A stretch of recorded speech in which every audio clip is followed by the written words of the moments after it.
Popcorn World.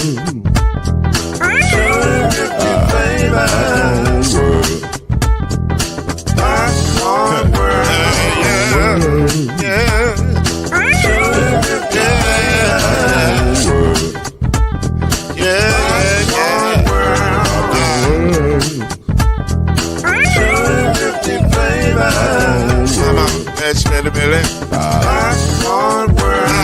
Can I make you move now? Yes, I can. So you can get this move in a bag of a can. You can make it round the world and it holds in your hand. Popcorn World. 250 flavors gonna make you smile. 250 flavors gonna make you smile. 250 flavors gonna make you smile. I said popcorn make you smile. Ah.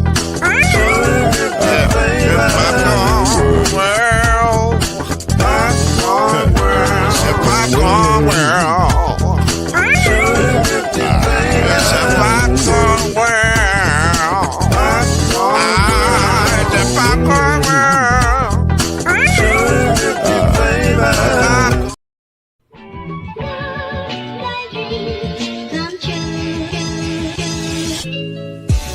Now it's time for Believe in the ACC with our starting lineup. From Florida State, number 17, Charlie Ward. From Morehead State University, number 50, Lloyd Span. And from Murray State University, number 2, Kendrick Haskett. Get ready for the best sports show about the ACC in all the land. Believe in the ACC starts now.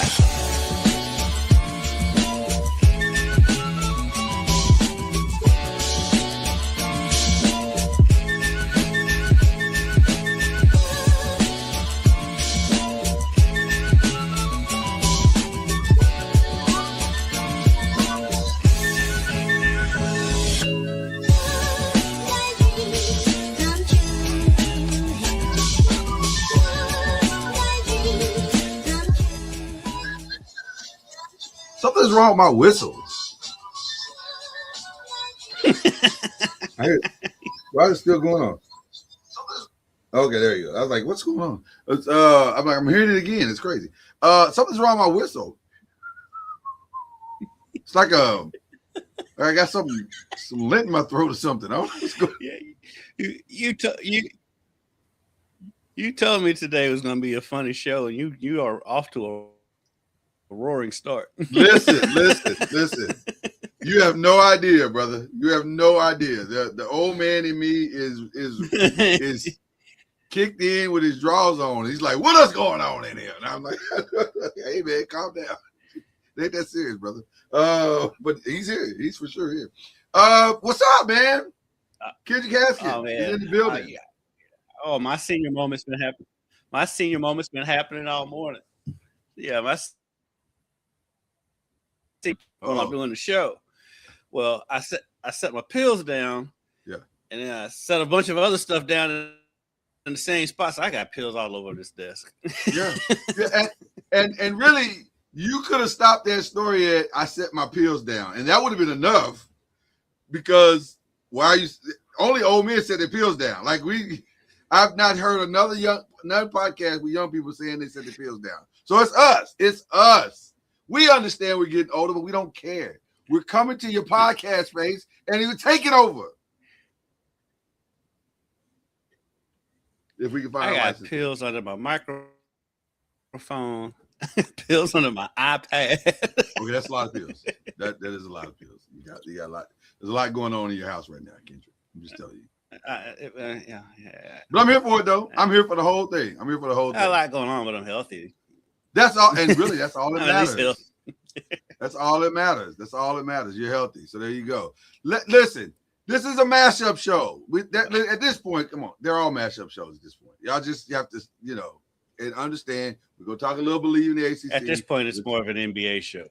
Today it is for sure. Because listen, there's not a lot to discuss in the ACC right now. So for sure, this is going to be one of them type of shows for sure. But we're going to make it all work because that's what we do. That's what we do. We have a good time in this show. And if you've been following us for the 4 or 5 years that we've been on, you know this is a good time. All right, so let's jump right into it. I got to be honest with you. Some things in my life are on autopilot. I don't worry about them. I'm not concerned about them. They're consistent. They're going to be there. And I don't even check back until I'm supposed to. So when I saw earlier this week that the Louisville baseball, first of all, I saw late last week that Louisville's baseball season had been horrific. I was like, oh, wow. I hadn't been following it. I said, okay, well, they'll be fine in the tournament. They'll probably get in the World Series. It'll be fine. And then Pittsburgh was like, nah, finish him. And they did. They did. They put them out of the ACC tournament. They put them out of postseason play or contention. Their season, as crazy as it sounds, under Norm Macdonald, is over. I'm stunned, Kendrick. How did this happen? What did I say? I said Norm Macdonald, the comedian, didn't I? Norm. I said Norm. I'm sorry. Yes, you did. Coach McDonald. Let's just say it that way. We'll just leave it there. See, once again, the old man moment is coming. I'm still shocked because they're never. I don't even remember the last time they were not in the postseason. Was it maybe a decade ago? It was year before last. They were not in the postseason at all. Mm-mm. Wow. It doesn't feel like, well, okay. It doesn't feel like they're out ever in my mind. So I'm shocked that they got out in the first round. Okay, well, you're not here, so you're kind of out on the outside looking in. I'm here. There's nobody around here who's shocked. They so really their pitching has been horrendous all year, and so I mean, even in that game, for example, when you don't score 8 runs in a baseball game and lose by 8. And so the pitching has been an issue. Even last year in their College World Series run, the pitching was a bit of I mean, I don't like firing anybody, but their pitching coach has been there since Dan's been there, and it might be time. The screams are getting pretty loud from the fans. Is this an NIL issue? It might be. Is this an NIL issue? I mean, they score 8. I mean, they take that they came in ranked. They were a top 10 team coming into the season. They were number 8, right? Their sophomore Tate Davis set an ACC record for home runs in the season. Yeah. And so the talent is there. Yeah, Tate Davis, the sophomore, hit an ACC record number of home runs this season, had a school record in RBI. So offense was not a problem. They just can't stop anybody. Pitching staff was just a train wreck all season long, and you had a bad feeling when they opened the season at home against Michigan State, who is not a baseball power, and lost that series. And so, people who've kind of followed the program this season wasn't surprised that it ended like that. No. Wow, that's wow. So is Norm? Why do I keep calling this man Norm? Is Coach McDonald? I'm gonna say it, play it safe. Is Coach McDonald in trouble? Is he for the first time, probably first time, officially in trouble? Like, are there going to be calls for him to make significant changes on his staff and with his team? Did I lose you, Ken? There's calls for changing at the pitching coach, but no, there's some kind of funky delay going on. Gotcha. Okay, I may go back out and come back in, but there's calls for the pitching coach, but other than that, Dan's not. That program is Dan McDonald. He's not going anywhere.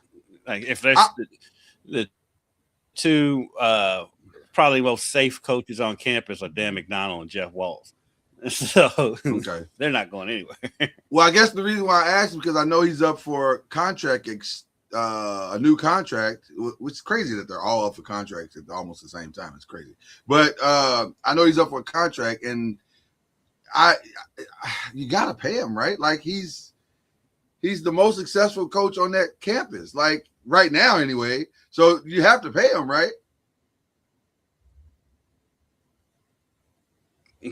Yeah, and he'll get paid. But I do think there's going to have to be some adjustments with the coaching staff. Wow. Okay. All right. Well, I'm gonna give Kendrick a moment to get it to maybe adjust his Wi-Fi situation, and then we'll get into some other stuff. But it's interesting. That's an interesting story, man. I'm used to hearing Louisville baseball is there. They're doing this. They're about to do this. Whatever. And to not see them in the mix is kind of weird to me. I don't know. I guess we'll see how this continues to unfold. And it's definitely a story I want to follow because I'm a Dan McDonald fan. One of the nicest guys I ever met on that campus. One of the nicest coaches you'll ever meet on earth. And for him to be, for them to be going through this, it's kind of weird to me. But we'll see. We'll see how it goes. All good things come to an end, though. That's usually how the world works. Like eventually stuff changes, and we'll see we'll see where this is headed. Which brought me to this question. I was going to bring this up to you. I think with Dan, go ahead. I do think with Dan, the end comes when Dan says it's over. It feels like that's I don't true. See you. Well, I don't. Yeah, it feels like that's true because he's got a lot of skins on the wall, and he's done very, very. To say he's done well is an understatement. He and Jeff, the only thing they haven't done is win a title. Other than that, they've done everything else. They've appeared as many times as you can appear. They've done everything. So, I think you stick with the guy that at least had that type of consistent success for as long as you can. I did want to ask you this question though. And they basically built the programs. Yes, but yes, like it would not be insulting when Dan leaves for them to name the field the Dan McDonald Field. Like because it kind of is his field. Like he's done everything on that field that you can possibly do. So I want to pivot though. Because I've been thinking about this all week long. Because I saw a couple of articles in regards to the ACC. And shout out to the ACC commissioner for playing the game. He's trying to play the game. Everybody's trying to play the game right now. Because it appears within the next few months, we're either going to 16 teams in a playoff or we're going to 24. But 12 ain't enough, apparently. So it's either 16 or 24. And so the ACC commissioner trying to hold on or even maybe lure Notre Dame into the fold was like, yeah, man, we need 16. We definitely need 16 or 24. But 24 will be all right because, man, nobody should be left behind. And I was like, okay, I got it. Notre Dame, Florida State. You're doing – what a great sell. You did good, sir. So, but I ask you because Clemson is a team, and this is a weird connectivity that I'm doing, but you'll get it. Clemson is a team that can't seem to get back to the game, seem to get back to the dance, mainly because they don't want to spend any money, maybe because their head coach doesn't think they have to. But if they can be competitive, 24 would be great. So I ask you, which one do you prefer, 16 or 24?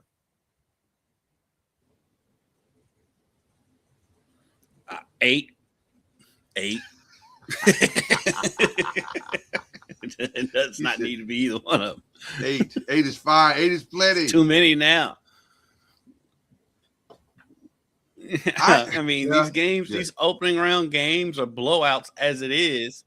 Right. And then, like, if we get to 24, it's going to look like the first round of the high school playoffs when it's all blowouts. So we call it blowout. So, yeah, you don't need 24 teams, but it's greed and more. It's all money. They don't tell me nothing about safety when you're adding more games to the college football schedule, and so it's just all money. It's also giving participation trophy. Like you've had a great season. Here you go, buddy. Here you go, little buddy. You're gonna see 8. Yeah, you're gonna see 8-4 teams in this playoff if it's 2014. Right. Well, by the way, I feel the same way about this conversation as I feel about the stupid 76 teams that we're gonna have in next year's March Madness. That is the most ridiculous thing. So stupid. 76? No.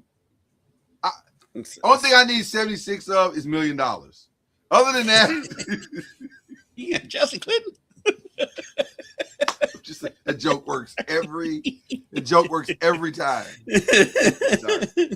And Kendrick is the master of it. It's not even Chris Tucker anymore. It's Kendrick Haskins. He's the master of the Chelsea Clinton joke. Okay. But yeah, we need to stop. This is getting out of hand. Because I don't want to watch the March Madness with 128 teams. I don't need that. No. That's crazy. But at this point, it's all on the table, brother. It's all on the table. If you can just play your season, you're in. That's where we're headed. Yeah. So, if you can get through the season, because with 76, you're gonna have teams with under 500 records in the tournament. And I was talking about this on a radio show the other week. I was like, the only way it would be worth it is if the games are on during the day, because I do love having games on during the day in the first couple rounds of the tournament. But they're not. Nice. Right, they're not.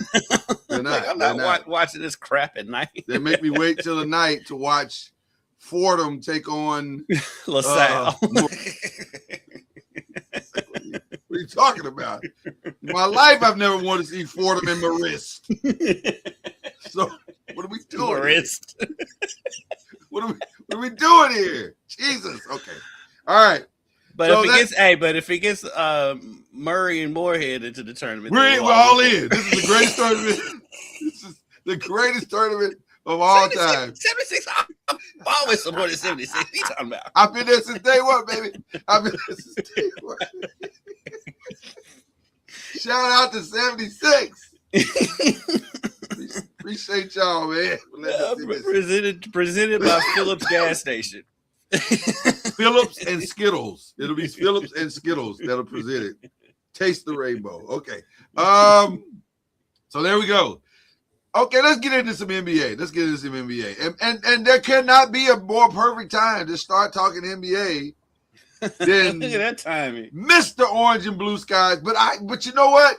I had a thought, Charlie. I want to see where you at.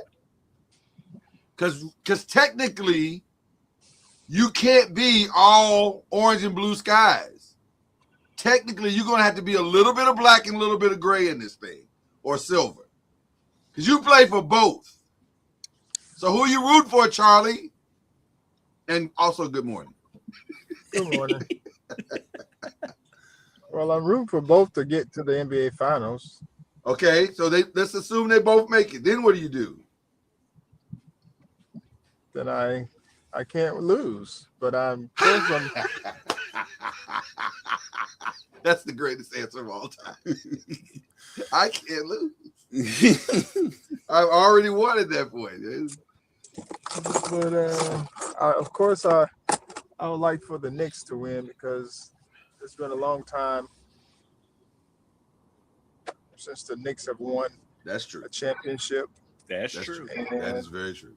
That is truth. And I was there longer. So and they drafted you. They did draft you. They had the good thought of drafting you and making you a millionaire. So there's that. Yeah. They contributed to Hope's college fund at TCU. Listen, they have as much stake in TCU as you do. So there you go. Okay. Yeah. Well, let me start with this one. Have you enjoyed the playoffs? Let's start with a general macro level question. Have you enjoyed the playoffs so far, Charlie, the Western Conference and Eastern Conference Finals? Yeah, the games have been entertaining. Of course, we had two. Two on the West, yeah, and one on the East, yeah. West, and one on the East. But the games have been kind of what we expected, kind of competitive in some form of fashion. And what you hope for, yeah. And so the game, it's going to be two good series because you're down to the Final Four. Of course, the Knicks was coming off a little, rusty play for most of the game. Like they just seemed like they weren't all together until like the fourth quarter when Jalen Brunson decided he wanted to cook my man Harden. Oh my God! or Harden was like a magnet for buckets late. Right. And that was just unfortunate for him. And then, other side last night, Wemby, you can see the strategy that they're employing, which has been the strategy of all the teams. But he's just, he continues to fight through, and then SGA was good. It was great last night. Yeah, he found his way. So, of course, just like anything else, you got to stay healthy, especially your best players. If they stay healthy, then the games will be, competitive. But when you start losing certain guys, then that's when your depth comes in, and you want to be as healthy as possible, playing the game. And so I think it's going to be up to who has the best depth, I should say. Yeah, because the stars are going to be the stars, and that's just who they are. But the role players, who's going to step up and make those key plays throughout this series, because it's not just about one game, and it can be different guys stepping up as role players to complete the mission. So it'll be interesting to see how these adjustments, because there's adjustments each game you make to the adjustments that were made the previous game. Yeah, the adjustment to the adjustment. You started in the Eastern Conference, so I'll start with you in the Eastern Conference in discussing that particular game, and then also talking about what that game means because they play tonight. And I'll be honest with you, as soon as they started hunting James Harden the way they did, I said that looks really familiar. I think I can remember another team that hunted James Harden or used hunting or was the hunted, and that's the Golden State Warriors, which Mike Brown came from. What he did was a very obvious thing that gets done when you have a guard that is not necessarily a great defensive player, but he's a great offensive player. So they got into his legs by making him play defense. And so I can't remember what his box score was. I don't think it was great if I remember correctly. But I got you. Yeah, but that's what happens. And I thought that was a brilliant strategy on Mike's part, who, by the way, has the resume of this moment. Because people forget Mike led his own team to the finals once. Now, granted, he had LeBron James, and that helps a lot when you have LeBron James.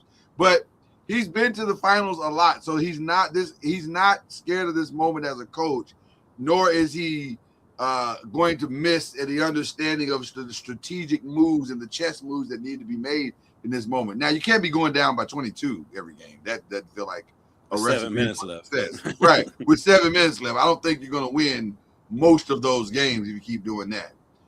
But to their credit, they played through it. Well, Harden's stat line in that game: 42 minutes, 15 points, 5 of 16 shooting, 1 of 8 from 3. That's right. And 6 turnovers. He actually went 0 of 7 in the game 7, the game before that they won.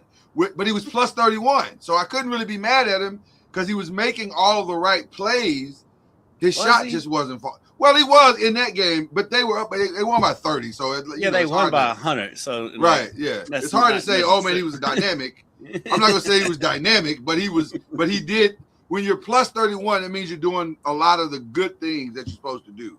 It's just not resulting. He was guarding Nasir Thompson, who can't shoot. Well, that helped. I'm not gonna lie to you. That helps. And by the way, I know, and just to go back for just a minute, and Charlie, you can speak to this because you mentioned talking about, like Shaq says, the others. I am a huge Isaiah Thompson fan. I think the kid is a dynamic defensive player, one of the best I've seen. But also, he's going to have to learn to hit open shots. Like, because he's such a liability right now on the offensive side of the ball that they can't, that they're, at this point, he's self-check. Like, you don't need to guard him on the offense because he's going to miss. And that's a problem because Cade needs some help. Him and Jalen Duren were awful offensively this entire series. And yet, what makes them dynamic is their defensive skills. So, to that same point, that's James. James got to figure out how to play substantive defense and stop getting, you know, because they're hunting him now. Everybody's hunting him now. It's crazy. Charlie, what is that's normal? What does Cleveland do? Where do you think the mindset is for Cleveland coming into game 2 now after blowing such a lead? I mean, it's a historic comeback that they lost. What's the mindset going into game 2? Well, like I said earlier, the biggest issue was the Knicks had been off for like 10 days or whatever the days were, and so they you could tell they were rusty. They weren't in sync offensively or defensively, and that's the reason why they, you know, were down 22 points. But what you saw in the fourth quarter was what they have been throughout, you know, the playoffs. The fluidity. Since they lost, you know, to whoever it was, Atlanta, those 2 games. And so the only thing I can say is, you know, they could work to try to create more turnovers or force the ball all the way to the hoop so they can get their length. Very similar to what, you know, the Spurs are doing to try to come back, taking them off the 3-point line. But that requires, you know, good rotations and all those types of things. And with that being said, if you have James Harden on the floor, and if you have even requires those guys doing more running and more communicating on defense and those types of things. And I'm not sure if they're capable of doing that. So it'd be interesting to see because, I mean, they probably force Josh Hart to make shots like they did in game 1. They were looking to force him to make more shots from the outside, which he's capable of doing. But I think he missed some. But to Coach Brown's credit, he didn't play the last, you know, he wasn't down the stretch.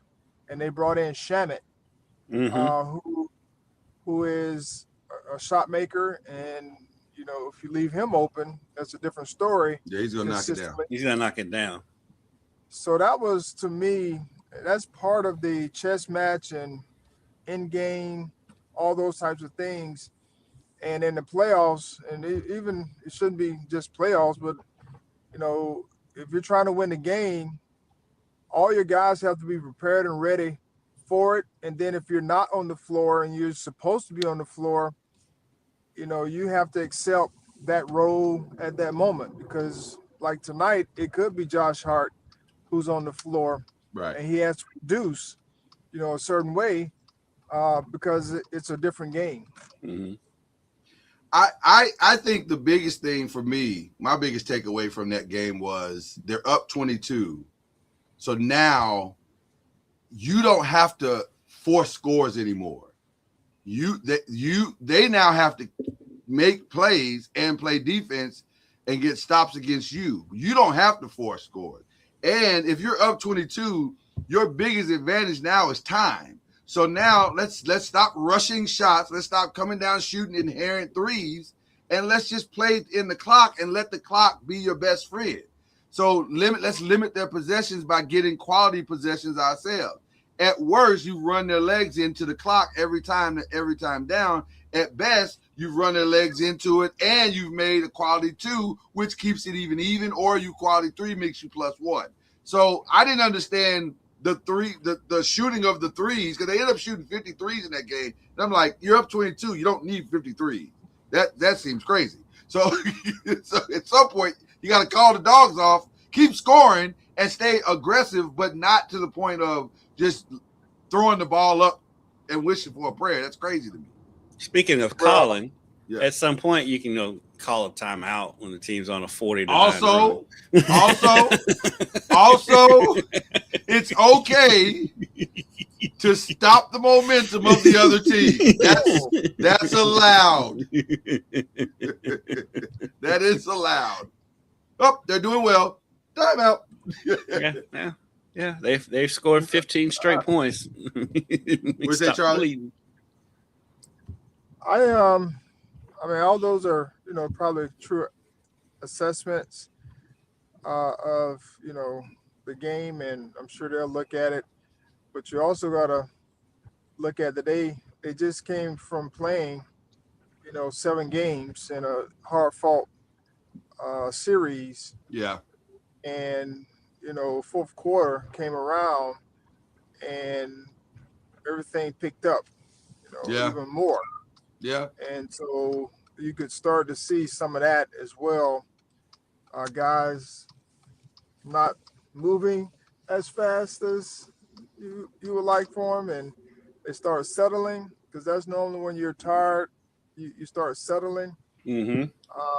And then when the ball is moving and they had people moving, the Knicks, their offense is more, pass and chase, pass and cut type action, go set screens. Mm-hmm. So there's a little bit more movement from a defensive standpoint as well. So when you start adding all those things together, you kind of get this, what you probably got. But I'm sure they'll work to make an adjustment. I don't know how much it will make. I mean, how much of a difference it will make in the outcome. But I think they'll work to try to make some adjustments, like everybody else. Yeah. When Jalen Brunson gets going, they put 2 on the ball, and they've seen that, and they found a way to, to force teams to. I mean, they found a way to, beat teams. So there are always strategies that you try to use, and you hope they land.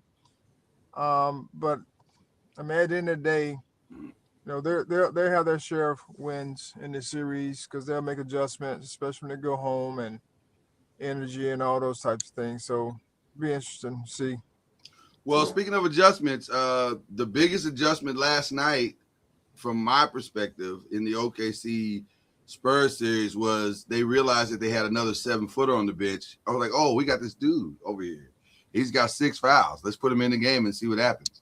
So, and by the way, I love the honesty at the end of the game from SGA when asked by Zora Stevenson. Shout out to Zora Stevenson. And she said, hey, the adjustment, you put Isaiah Hartenstein in the game. Talk about that adjustment. He said he didn't play that well. He was okay. He was. Yeah, I didn't like. He said I didn't like that. Let's not get ahead of ourselves. So let's just talk about being honest. This is not a cowboy fight. I mean, he's out there rambling bulls. Yeah. Yeah. And so I'm just curious, like, I don't understand. Well, I do understand it. Don't get me going down that rabbit hole. Right. And certain referees calling the game. But the same calls that Karl Anthony Towns was getting on holding people. Yes. Hartenstein's doing that all night. Oh my God. Whole night. Yeah. And they didn't call it but one time, and then they had to go to the monitor to get that one. Right, to justify, yeah. And it wasn't like he was hiding it. He was doing it in the open court. He was holding it. Yeah. I'm like, I understand it from a player's perspective. I understand the strategy and the whole nine, but I'm like, you can't just allow that to happen and then there be no like pushback. And the young coach for the Spurs, Coach Johnson, I believe his last name, he's got to call that out. And the organization got to eat the fine. Because you can't just let these guys mug this guy. Listen, the only thing missing from the game last night was Wemby's wallet. Like, God, man, you're tackling him on the basketball court. He's getting smacked on every play. He's getting pushed down. Listen, I get it. I get it. I don't know what your strategy to stop him is either. Like, it's a lot. He's a lot. He's a problem. Last night, Wemby got officiated like Shaq used to. Yes. And as a Laker fan, I'm gonna tell you, the PTSD was in full effect because I was like, hey man, I've seen this before. Now you gotta believe tomorrow night this will even out. I'm assuming that the home cooking that was in OKC will be in San Antonio as well. I gotta believe it doesn't always work that way, but I'm assuming that surely this is going to balance out at some point. Like Charlie said about the Cavs next series, there'll be adjustments, and there'll be adjustments in the officiating. There has to be. You can't. We're watching a mugging in real time. Like that doesn't feel like balanced basketball right now. So yeah, people don't like to acknowledge that, but it is a real thing. The referees definitely call differently. And I don't know if it's an innate thing or where. We used to think it was something coming out of left field, but we knew when certain guys showed up to referee a game, and the game depended upon the game and how the series was going, we knew how the calls were going to go. Yeah, and that was just part of it. And so we had to make that adjustment. And like even last night, I'm sitting there. There was like a stretch one time where there was no foul call. Right. I know exactly when you were talking. Right. Yes. And I'm like, what are we doing? Like people out here falling down, getting hit on everything, and there's like no fouls called. Yeah. And one time the guys actually stopped because they were like, surely. Right. Yeah. Surely. And it was like, I know I just fouled this dude. Yeah. They're like, no play on. There's no foul. You didn't Don't believe your lying eyes. There's no foul. It was crazy. It's been if I'm the Spurs, I gotta push back. I gotta make it public. I gotta put pressure on the league to do something. Because you can't, come on, man. Listen, OKC's hard enough. The Spurs are hard enough. We can't make it harder by not officiating the game right. It's crazy. But that may not be the biggest problem. Despite all that, it may not be the biggest problem the Spurs have. Dylan Harper goes down last night, and that is significant because De'Aaron Fox is not playing yet. And by the way, I feel very bad for Stephen Castle because Stephen Castle is playing well offensively. He is, as far as shooting the ball. He's playing his heart out there. But my God, he's out. He's also out there brutalizing people. He is not playing his true position, and it shows. The man has 20 turnovers in 2 games, and I get it because he's like, this ain't what I do. I don't do this. So he just wants to go back and do what he does. Well, he has to, without De'Aaron Fox and also now Harper, right? He has the ball in his hands more, and so that when you have the ball in your hands more, you have more opportunities to turn the ball over. Right. In anybody's sense. AI used to lead the league in turnovers. But some of those, like I said, some of the turnovers were careless, but some of them were fouls that didn't get called, and now you didn't turn the ball over, and that's happened numerous times on all sides. Last night, especially on all sides, like guys were driving and getting fouled, and there were no calls, so they were turnovers, turn into turnovers, and so it's just this whole sense of him. But man, I felt bad for him because I have at to. one point he was at like 11. Yeah. Mhm. Yeah, I don't know. I'm not 100% sure what they could do at this point because they're maybe letting Harrison. I don't know what to do. Like it's a tough situation. Harrison Barnes is not the answer in any stretch. Not for that deal. Well, I guess I'm looking at experience, and I'm saying maybe the experience of somebody like a Harrison Barnes who's been here many times. Maybe that helps a little bit. Maybe he can hit the middle of the floor. Stephen Council can get the ball to him. They can, I don't know. I'm trying to figure out but I don't know. The De'Aaron Fox thing is a problem. That is a problem. I think he's gonna play. I think he's gonna play. Yeah, I think he comes back. I hope so. I'd like to see him back out there because I think he could help significantly against Shea because now Shea's got to play. Now Shea has got to guard somebody on the court that's going to be as aggressive or as attentive offensively as he is on the other side. So that kind of balances some things out. And De'Aaron's a decent defender. He's not the greatest, but he's a decent defender. And and when Wemby, you become better because he's back there helping you out. So I don't know. I think that one's going 6 or 7, probably 7. But it'll be interesting to see. Did you like the Isaiah Hartenstein move, or you were like it's not a big deal one way or the other?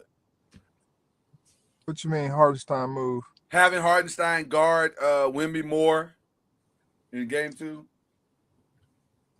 I think he did what he's supposed to do, which was he was just being physical with him. Yeah. Then he attacked the offensive glass, especially late. It didn't produce the set free of Chet Holmgren that I think they thought it was going to do. Like Chet was okay, but he wasn't. It didn't set him free. But you got to look at 3 less fouls. We putting a lot of pressure on him to be something when you have Shea and the Williams kid as the two. Who, by the way, guys. went out. Yeah, went out, and he went out last night again. I think he's done. I think he might be done. Yeah, I think he might be done. Yeah. Yeah, I think he's done. Which is not a big deal because they played with him all year without him. So it's a big deal because of the talent, but it's not going to offset what they do. They've got players that can come in. Yes, that have come in and played well this year all season long. They've been fine. Yeah, they can adjust to that. You'll see a lot more Alex Caruso probably. Caruso and the other Jalen Jared McCain. Yeah. Jared McCain has played well, period. Like, he's been really, really good. Makes you wonder what they were doing in Philly, but. Well, Philly gone Philly.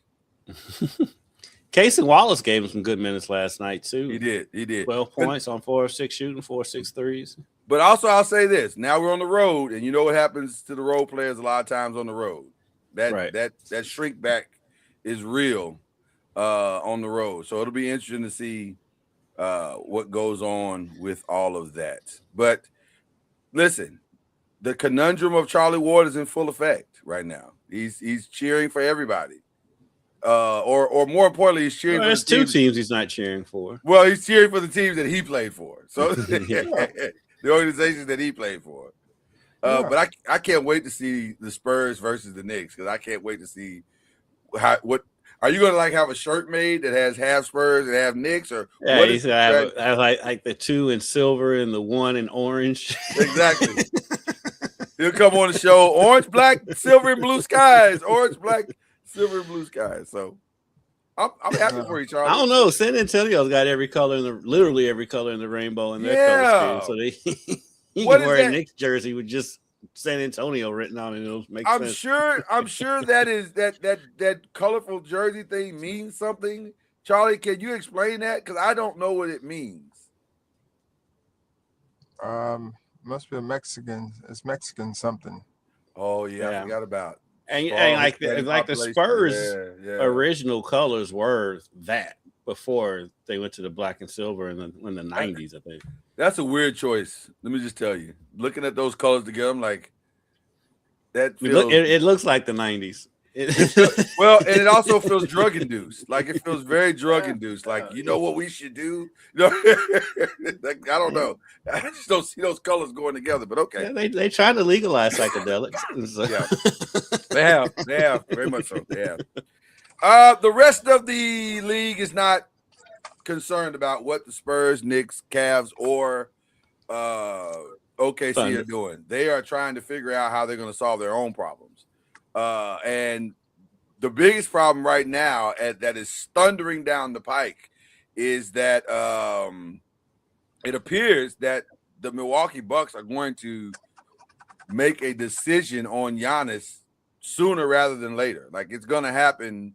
It feels like it's going to happen before the draft because they want somebody's draft pick this year, which, by the way, I think is a smart play because this draft is loaded. Like you can probably get somebody quality even late in the first round. So that makes this very interesting because the offers are coming in. This feels very much like a very popular house in a neighborhood that everybody wants to live in, and everybody's riding by saying, we'll make the best offer, because that's what the Milwaukee Bucks are doing, is sitting back and letting the offers come to them. I get Lakers notifications all day, every day, and I've seen their offer a million times. And I'll be honest with you, I know that they're going to be aggressive, but I don't know if they have the best offer. I think taking the fandom, well, I'm just saying, taking the fandom out, to me, Lloyd, and I'd love to hear you guys pontificate on this. To me, the best offer would be Boston. Jaylen Brown for Giannis makes all the sense in the world. Because you're not only going to get just Jaylen Brown, but you're going to get like several first-round draft picks to build around Jaylen Brown, and you can craft the team the way that you want. So to me, unless the Lakers are giving you their firstborn and all these other things, I don't know how they're going to pull this off. But if Boston wants Giannis, they should be able to get him. What are you guys' thoughts to that? You mean to tell me that dominating isn't enough to get Giannis?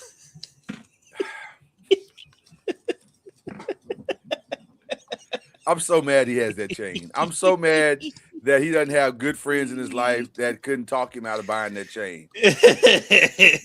Good friends, that'll be honest with you, is an essential part of personal growth.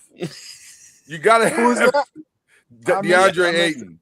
DeAndre Ayton has a right chain before the last dominating. game. Right before the last game where OKC put the Lakers out of the playoffs, he went and bought a chain that says dominating. And I'm like, sir, that is not true. That you are not dominating.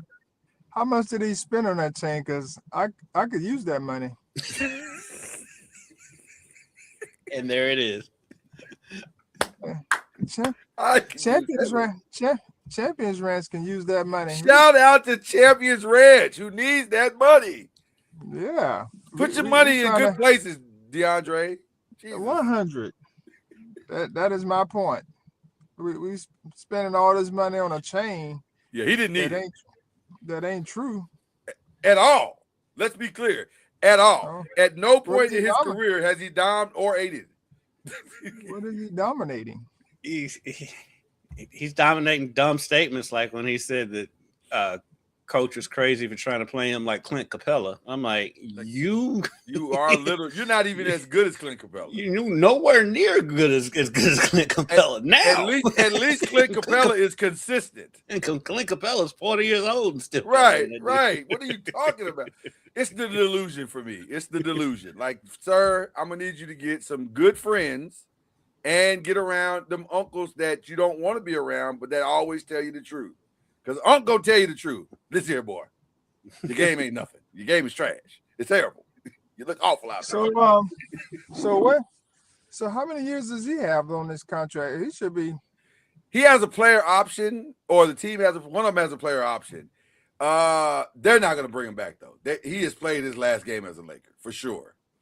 They're going to retool. The good thing about the Lakers and where they are right now, they have $92 million, which is the most of any team in cap space. So they have a lot of money to spend, and they're very much on the fence with LeBron's contract. So that could free up even more money. So if they decide, LeBron also has a no trade clause, so he does. But the reality of it is that if they want him somewhere and he wants to be somewhere, it's an easy do. It's not that's the second part is the hard part. Well, I think this about wait a minute, hold on. If I'm not mistaken, he's unrestricted. Yeah, I think LeBron's unrestricted. Yeah, he's an unrestricted free agent. Yeah. So they could let him walk theoretically if they wanted to and get nothing, which is not necessarily bad. It's just it is what it is at this point. But they're gonna have to really have a blow them away offer and then the other thing is this. Where does Giannis want to go?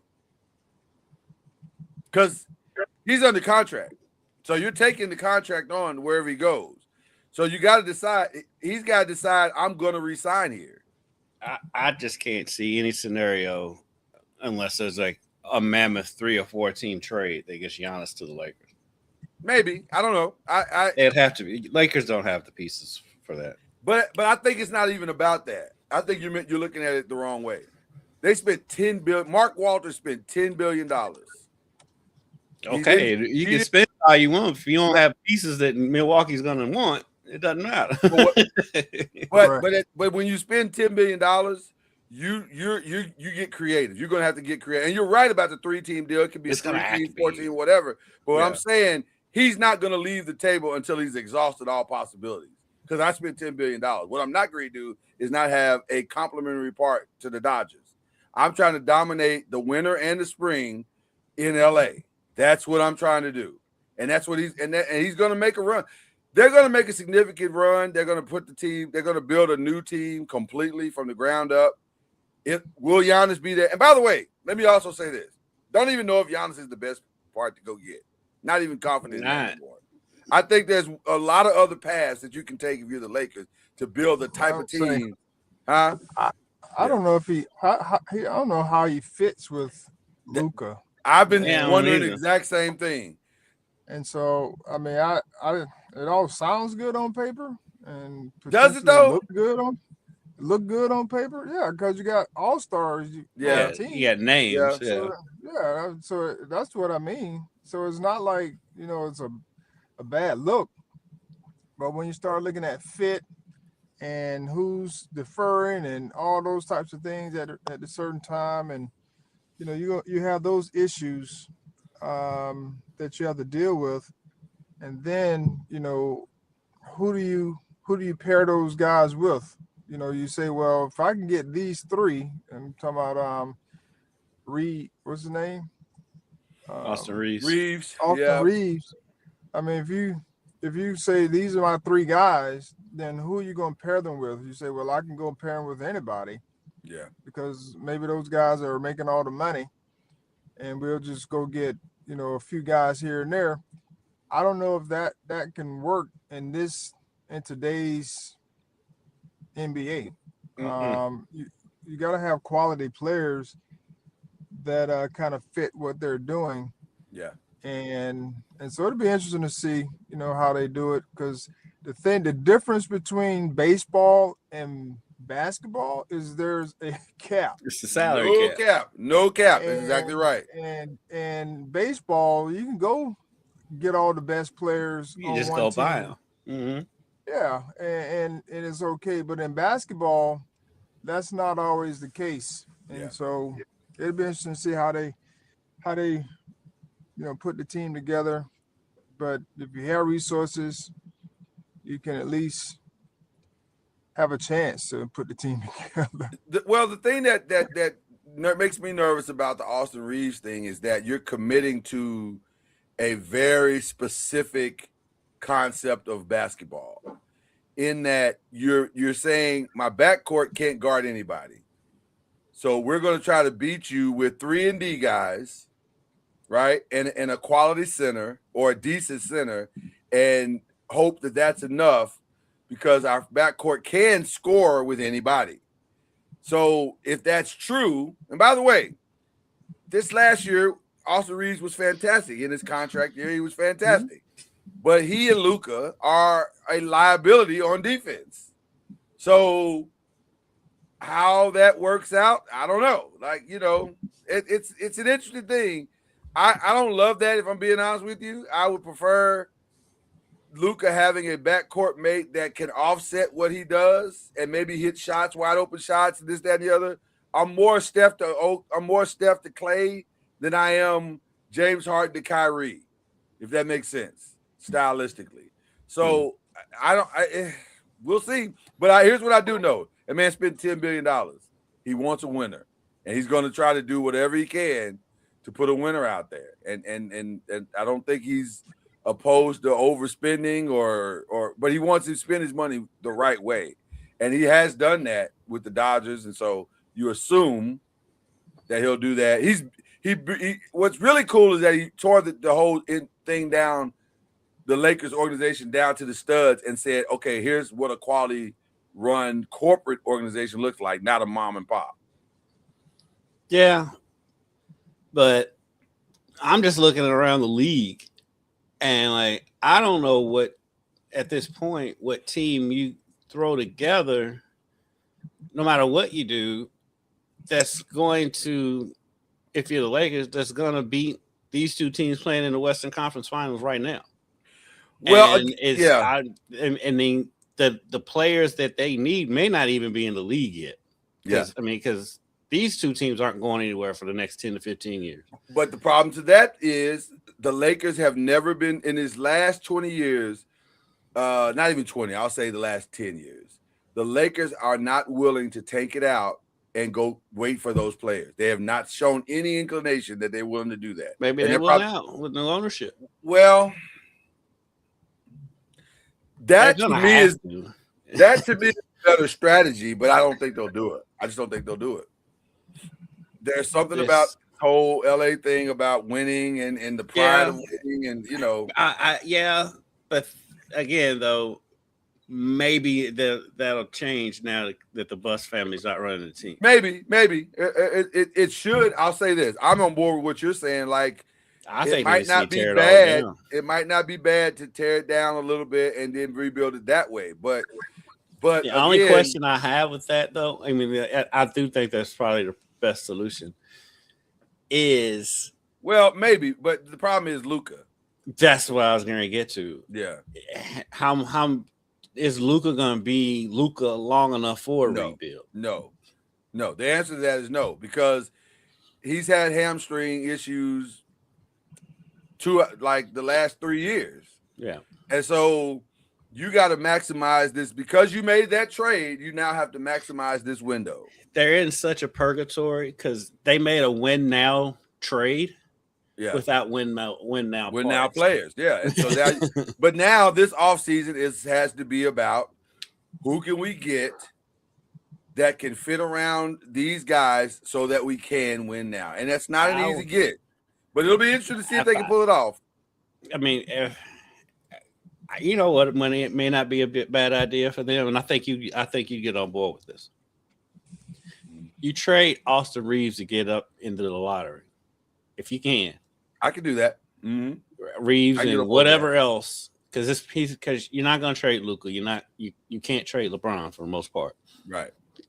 He's your best piece that you have that you're going to get value for, and try to get up in that lottery. They got to get in the lottery. 100%. I'm okay with going after a Cam Boozer or do something crazy that nobody's expecting, and let's see what happens. Like I listen to Charlie. Get old boy from Kansas. Yes. Well, no. I don't think he's gonna pull that mess in the league. The great Maya Angelou. Hey, Charlie, the great Maya Angelou said, when somebody shows you who they are, believe them. Believe them. Yeah. So he makes me nervous. Oh boy. It's just see, that's the thing I keep trying to tell people is, is habits travel.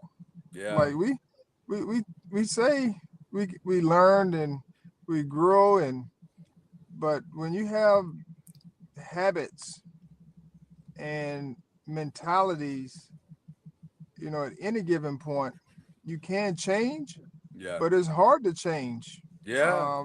When it's like that. So I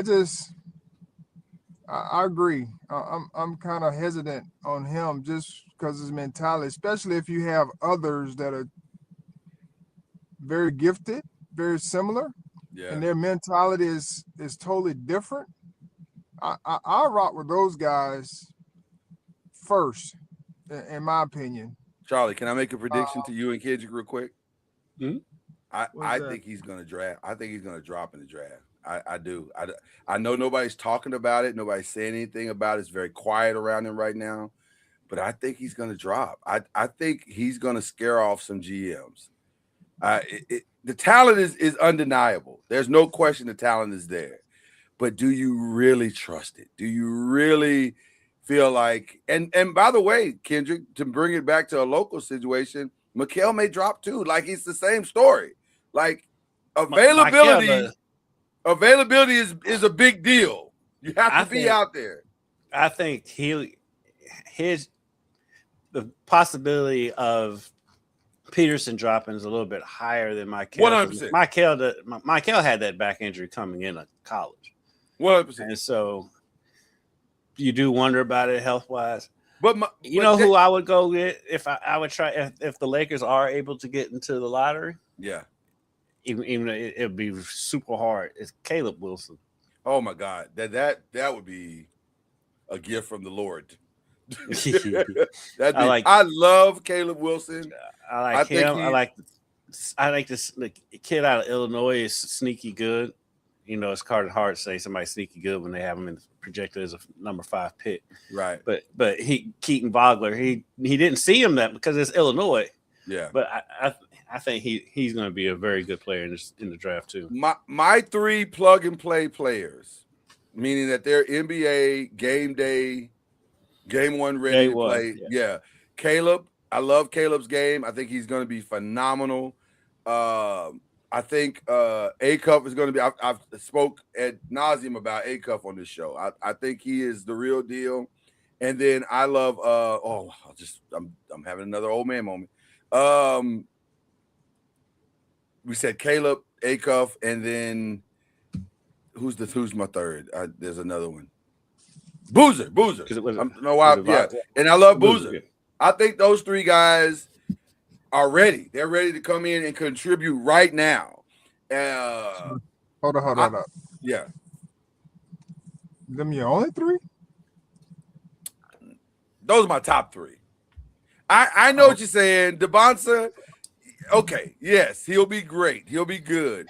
I think it's going to take him, but I think there's a learning curve, though, Charlie. I do think there's a learning curve for him. There's a learning curve for all of them. Yeah, rookies. But I don't think the other 3 learning curve is going to be as great as his because he's going to be asked. Because hold on, let me explain. I think what he's going to be asked to do is wildly different than what the other 3 is going to be asked to do. Because now he's the face of Washington. He's the face. And by the way, there's a reason for that. And by the way, if they don't re-sign AD, which by the way, there are a lot of signs pointing to AD not being there, and maybe Trae Young not being there. He is it. That's a lot on. It's the same thing that happened with Cooper Flagg.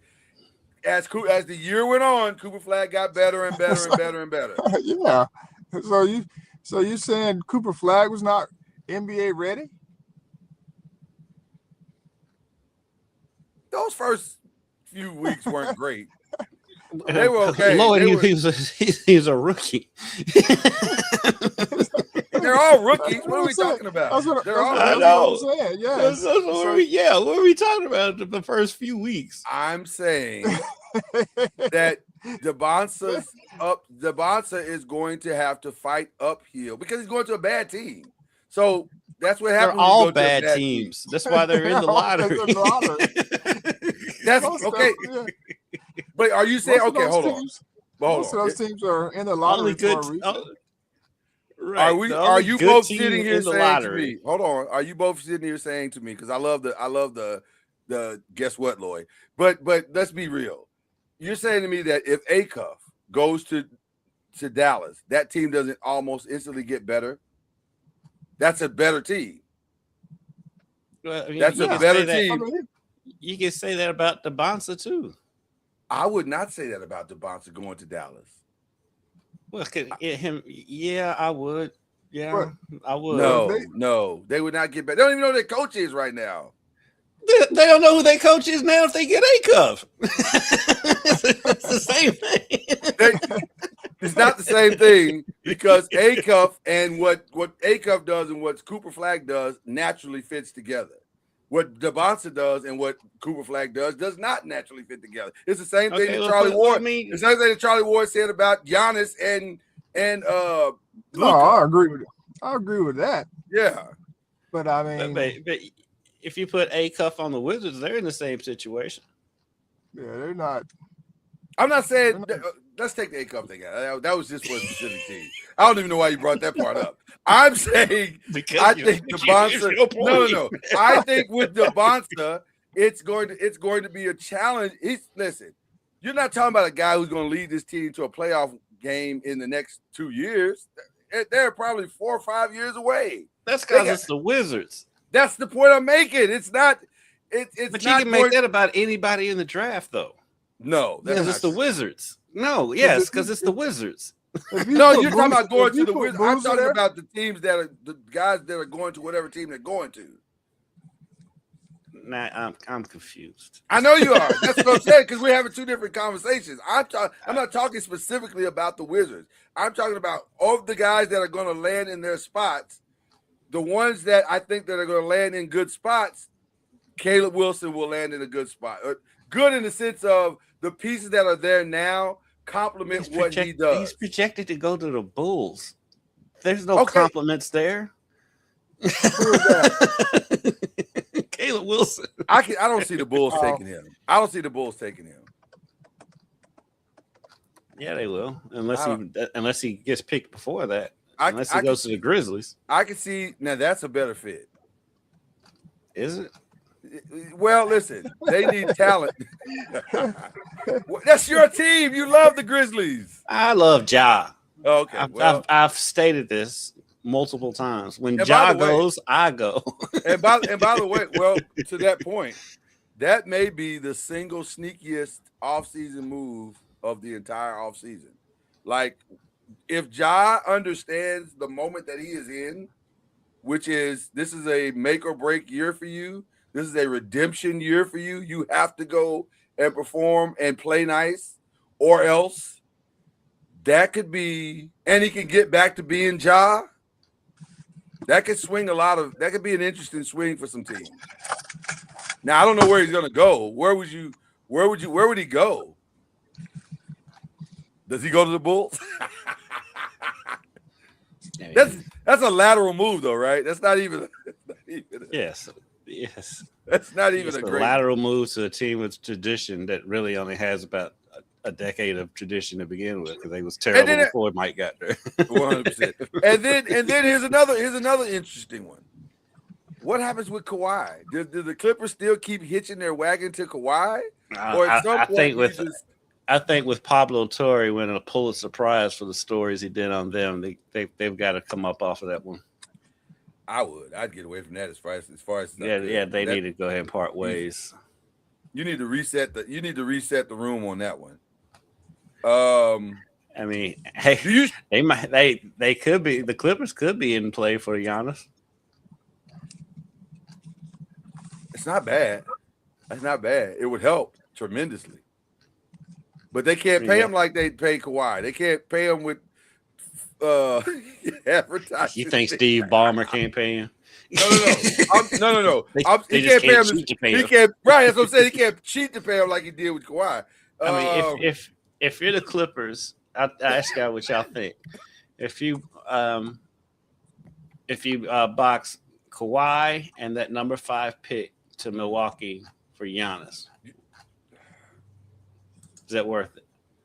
I need more. I'm just asking. I really don't. I think that's too much for Giannis at this point. But. Well, the problem is Kawhi. And Charlie, I'd love to hear you talk about this. The problem is Kawhi. And again, availability has to matter. He played a lot this year. He did good this year. I'll give him credit. He was better this year and available this year more than he has been in the last 4 or 5 seasons. I think statistically, he had like one of his best years of his career. He did. But also, he also got, you know what else he also did this year? Get a year older. Yeah. On those knees that have not been consistent throughout the entirety of his career. So is he on the other side of his knee problems? Well, let me ask you a question. Have your knee problems gotten better as you've gotten older? You know, at our age, it depends on the day. Sometimes you have good days. And that's Kawhi. That is, you just described Kawhi extremely well. He has good days. He has bad days. Will he have more good days than bad days? Go ahead, Charlie. No, he has. I don't know if that's a good deal for Milwaukee because, he can carry a team, but if they're not winning, like this year, he was tough on him to kind of try to carry that load. I say alone because that's kind of where he was. I'm not sure who he had out there with him, but they made some trades to try to, get better. I think they got the point guard. I forgot if it came from Cleveland, who, could be a good piece. Darius Garland. Yeah, Darius. Could be a good piece. Another availability guy. You need guys that, I don't know where the Clippers go, but Giannis would be a good fit if they could keep their team together and find a way to get him there. They got the pieces to do it. Yeah, without really giving up Kawhi or Darius Garland, because you need you need somebody that can relieve the pressure. Yeah. Of Kawhi going one-on-one. Now he's a bucket. Yeah. He's a straight bucket, but defensively he's not the same type of guy. Mm-hmm. Then offensively he needs somebody else to help him because he commands double teams. And when he does get that, he has to have the people around him to be able to make plays. Another team that makes me very interested is the Jazz, because they got a lot of quality players, and they pulled out that Jaren Jackson thing, which was a shocker of the entire trade deadline for me. They've got a playoff roster now. They've got a team, but at the same time, I could also see them not paying Walker Kessler. I could also see them saying maybe we need to move on from Lauri Markkanen. I could also see them, making some moves, making some trades, and trying to create a better fit of a team. Because right now, they've got a lot of great players, but I don't know what it looks. Off those three. They're not coming off none of them, dude. I don't think they're going to pay one of those guys. I think it could easily be Walker Kessler. That's the odd man out. Like I could see that. I could see him being the odd man out. And then if so, where does he go? Who makes a play for him?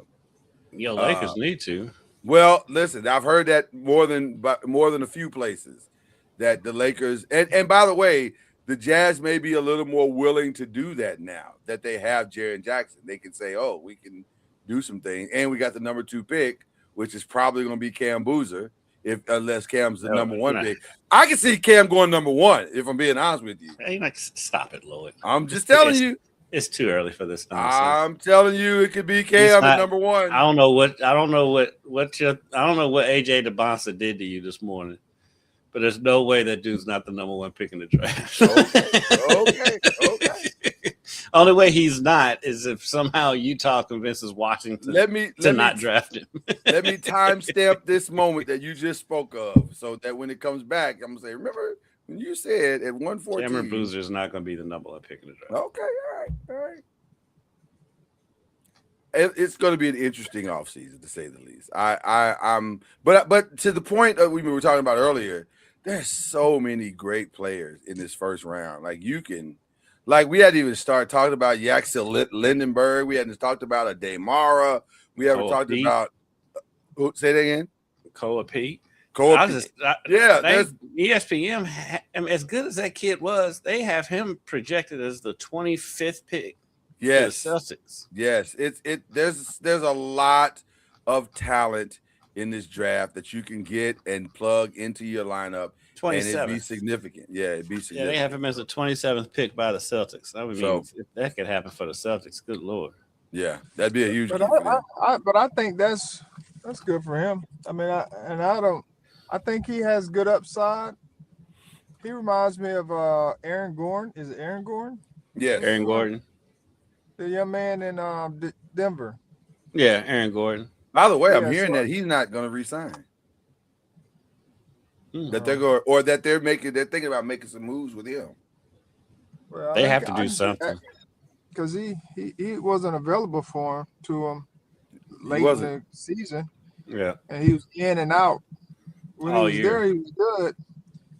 But I can see Koa Pete being like on the that type of player. Of Aaron Gordon. I see a little Tobias Harris in him too. Hopefully, very little. I like Tobias Harris. When Tobias is good, he's good. But there are times when Tobias is like, when you're Detroit and you have him set up as just second scorer, then that's an issue. But I'm not even just talking about Detroit. Even back to the Clipper days and before that, he's always been like. They've always tried to make him like a second option. He's more of a third. Or third, yeah. He's a third. He's a legit third. So yeah, they got Jaden Quayton's as the 20th pick to the Spurs. That's interesting. That is interesting. Interesting. He's going to a good organization, so they can make it work. Yeah. There's a lot of talent in this draft. So I can understand. Going all the way back to the original start of this conversation with Milwaukee, they need to make somebody bring them a real offer. And it does need to include this year's pick. I would not wait for next year or the year after. Bump that. Give me this year's pick. Let's start with that, and then let's see where it goes from there. So there you go. Still in Florida, do you think that Boozer's going to be the number one pick? I didn't say he was. I said he could be. I think he very well could be. And by the way, if you're Washington, that's not a bad way to start rebuilding the situation. Next year's draft, he could be. Yeah, no, he could be the guy this year. He could very well be the guy. Not taking him over AJ DeBonson. Okay, all right. You say that, and then, but again, it all depends on what you're trying to do. If you're Washington, that's the other part of it. It's Washington. Yeah, that's the part that sucks because Washington. You keep forgetting the logic of the logic of what you're supposed to do compared to what Washington will do is somewhat baffling at times. Like, what? Come on, man, y'all gotta do better than this. So I don't know, but it wouldn't surprise me because Washington is the kind of franchise that does weird things all the time. That's the one caveat you have in your favor is that. All the time. They are not opposed to doing the bizarre. Giving you the what moment. Yeah. The other thing that's really interesting that we're seeing a lot of noise this year, more so than we have in the past, is the who's not going to get drafted in the first round. Because that is going to possibly shape what happens in the NCAA next year. And on verbal commitment, now tell me, everybody's got to decide about the 27th, right? Did I get my dates right? I think it's the 27th. I think it's the 27th. Everybody has to decide if they're staying in the draft or not. And there are 3 targets, I think, like teams like Louisville have that they've verbally committed to. And have any of them already decided that they're not gonna? Badunga signed with Louisville on Monday, so he's out. He's out of the draft. Yeah. Okay, so they're waiting on the Milo, whatever the kid's name is, Milo something. But you know what I'm saying? The kid from I think he's Iowa State. Or something Iowa like State, yeah. He has not officially decided, but I think it's already been decided for him. He's not going first round. At least all the projections that I've seen says he's not going first round. Yeah, just scrolling through there, and I never did see his name. The funny thing is, so you know who his top 3 schools are, right? Isn't it Kentucky, Louisville, and Indiana? Aren't there all 3? Kentucky, Louisville, and St. John's. Of course. Because why not? Why not St. John's be in the mix of other? And Rick already stole one player from Kentucky. And I was going to say, those 2, Kentucky and St. John's, are in a position where they almost have to overpay to get it. Yeah. So it'll be the paycheck versus will he want to play with a team where he doesn't have to work nearly as hard as he would if he went to the other 2 teams. According to ESPN's mock draft, they have him 38th. Charlie, how important is it to get a guaranteed first round look or commitment to stay in versus going back to school? How important is that, or how important do you think that is? I hope I phrased that question right. I don't know. He'd get more money in college. Yeah, and then even that part, we sometimes we can't make decisions based off of how much money you're gonna make, because at some point, just that mindset. I'm just a big believer. Mindset sets a lot of things, and I understand the philosophy and thought process behind it. However, if you're doing it just because of that, you're going to miss out on a whole lot of other things. And so I just think doing things for the right reasons, and some people may say the right reason is because I can make more money here and there. If you feel like you want to stay in college because of the environment and all the different things, the right fit, I can get some more tape, film.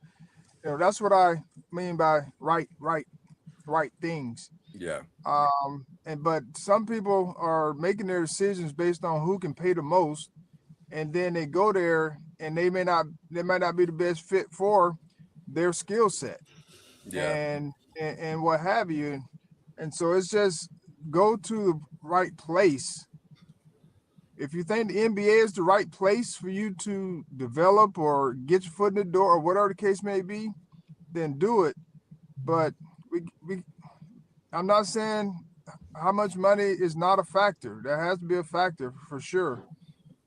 But it can't be like the thing that I make my sole decision, like that's the last decision on who can pay me the most. He said that he wants to go, if he comes back to college, he wants to come back to a contender. He's not just going somewhere for money. That's what he has stated. So that makes sense. Like if he's doing that, making those decisions based on that, then that's what I mean by the right decision. Like you have the right thing, but of course, if the team who's not a contender can pay more, they flip. It's like this whole, they say one thing, and I'm not talking about just this young man, but just in general, you hear people talk about, well, this is the right fit, but then such and such comes over and say, well, I can pay you X amount. Then they're like, oh, well, I'm going over there. This fits my checking account. Charlie, what you just said is true, because if you're saying you're going to go to a contender, then why is Kentucky even in the conversation?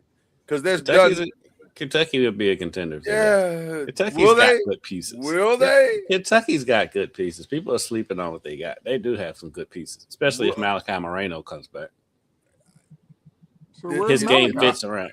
His game fits around. To be honest with you, I think Malachi Moreno's decision has as much to do with if he goes to Kentucky or not as anything. Why do you say that?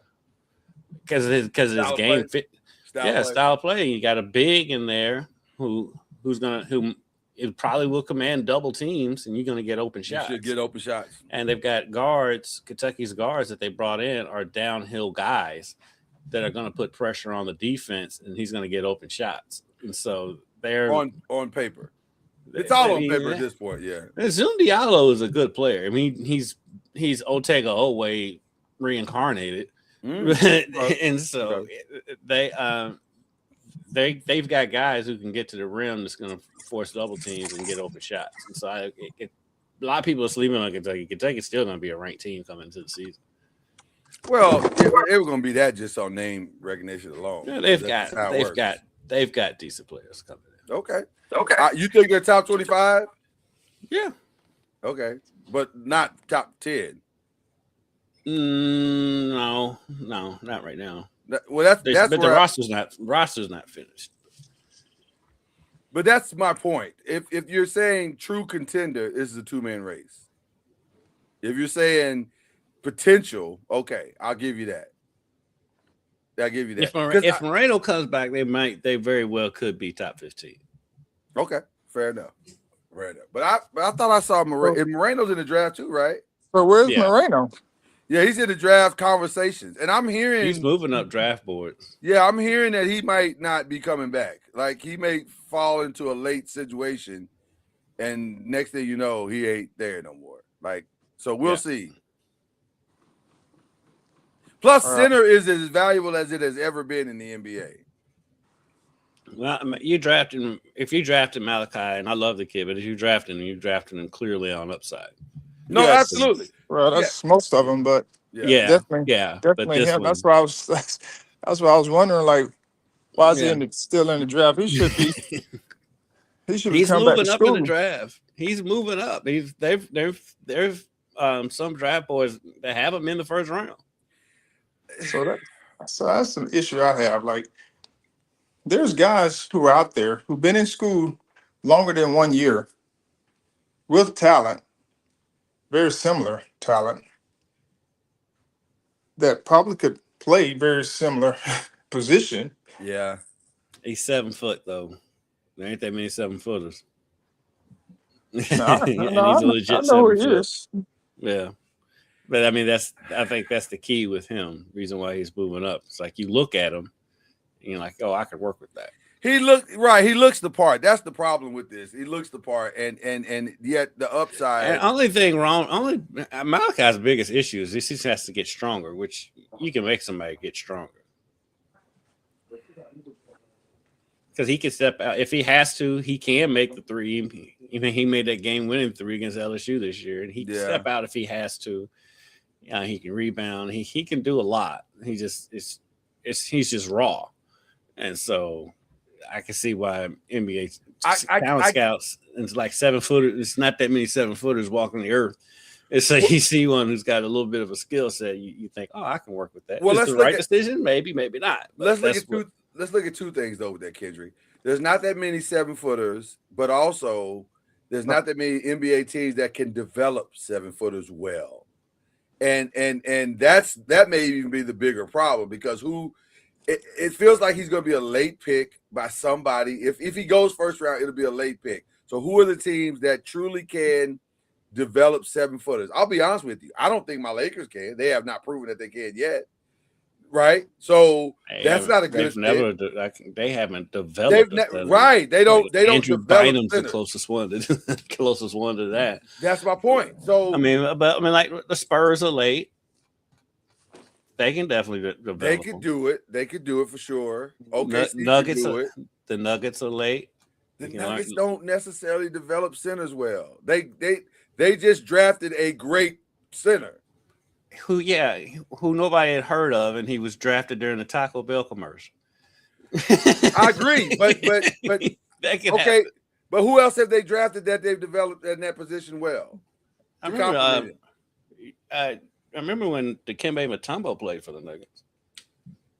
Did you just channel 1994? I mean, well, why would they have to develop another center when they've got Jokic right now anyway? Well, listen. There is a lot of talk that Jokic he has not re-signed yet. He said he is, but he has not. And I think there's a lot of weight. I want to see what you're going to do in his situation right now. Man, they're gonna hit him with a max and he'll be back. They are going to hit him with a max, but that doesn't mean he wants to come back to it. They'll hit him with a max and he'll be back. The Celtics are there. I like this. You're so money oriented. I'm just realistic. Name the last time somebody said no to a max deal. Next time will be the first time. People say no to max deals sometimes. Name one.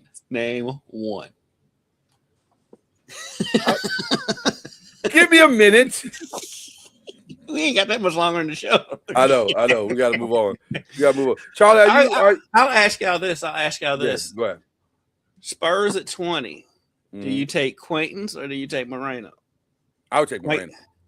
Quaintance at 6'9", still coming off that knee. I take Moreno. You know why? Because I'm going to have to deal with OKC for the next 10 years. And whether they keep Isaiah Hartenstein this offseason or whether they don't, they have enough draft picks and enough capital. Hartenstein. That's what I'm saying. But they're going to have a 7-footer to back up Holmgren for the rest of his career. So I go get my 7-footer.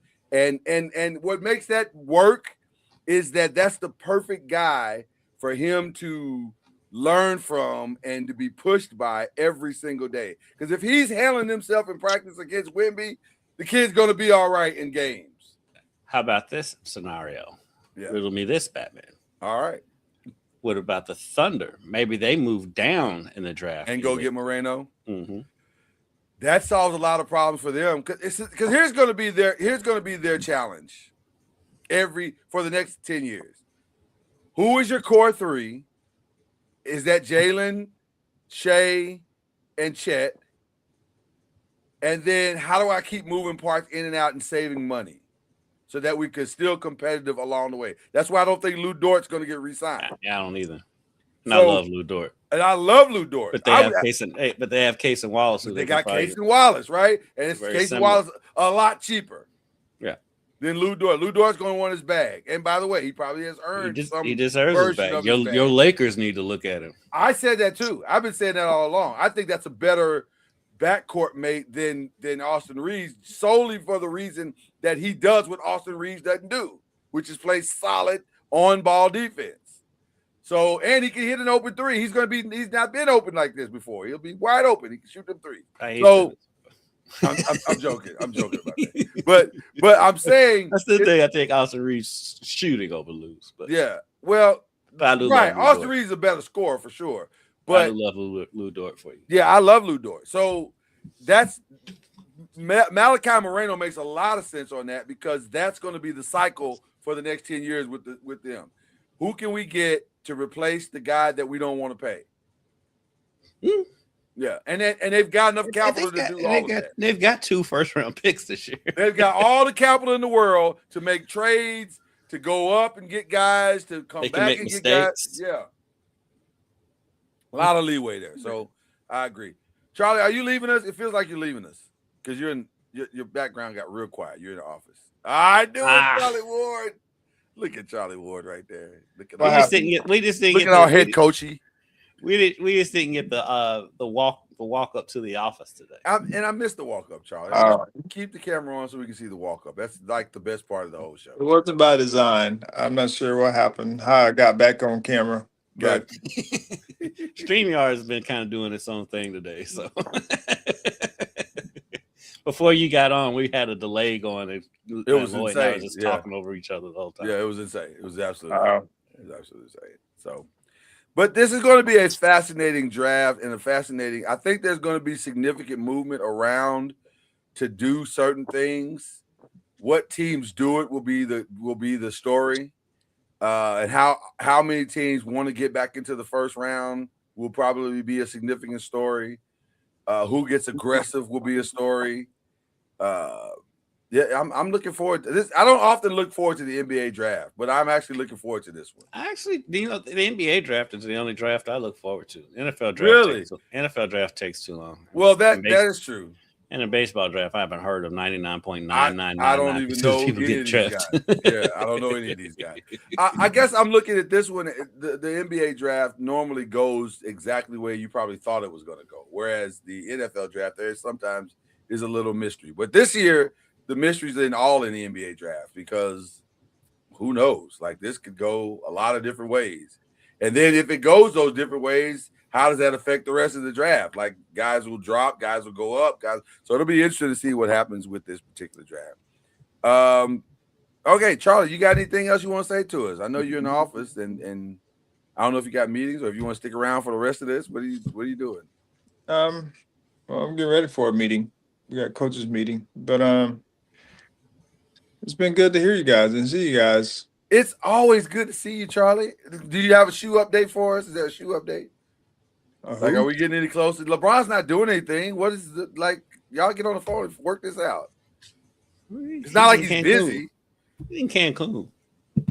He's got a phone in Cancun. He's got a phone. He has his family time. Yeah. Okay, then call Rich. Can we call Rich and say, Rich, what's up? Get him away from Max Kellerman. Rich got his podcast. Right, get him away from Max Kellerman. There is not, with all due respect to Rich, and I'm probably going to mess up the shoe deal right now, there is not a podcast I am less interested in Max Kellerman and Rich Paul.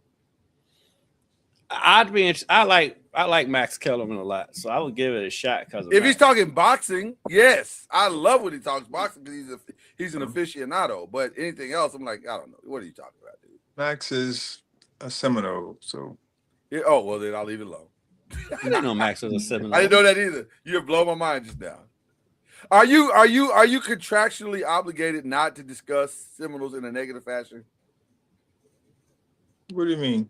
Like, is that a thing when you sign up to be a Seminole, especially a star Seminole? Like one of the codes of conduct is to never speak ill of another Seminole. No, I mean it's just human decency.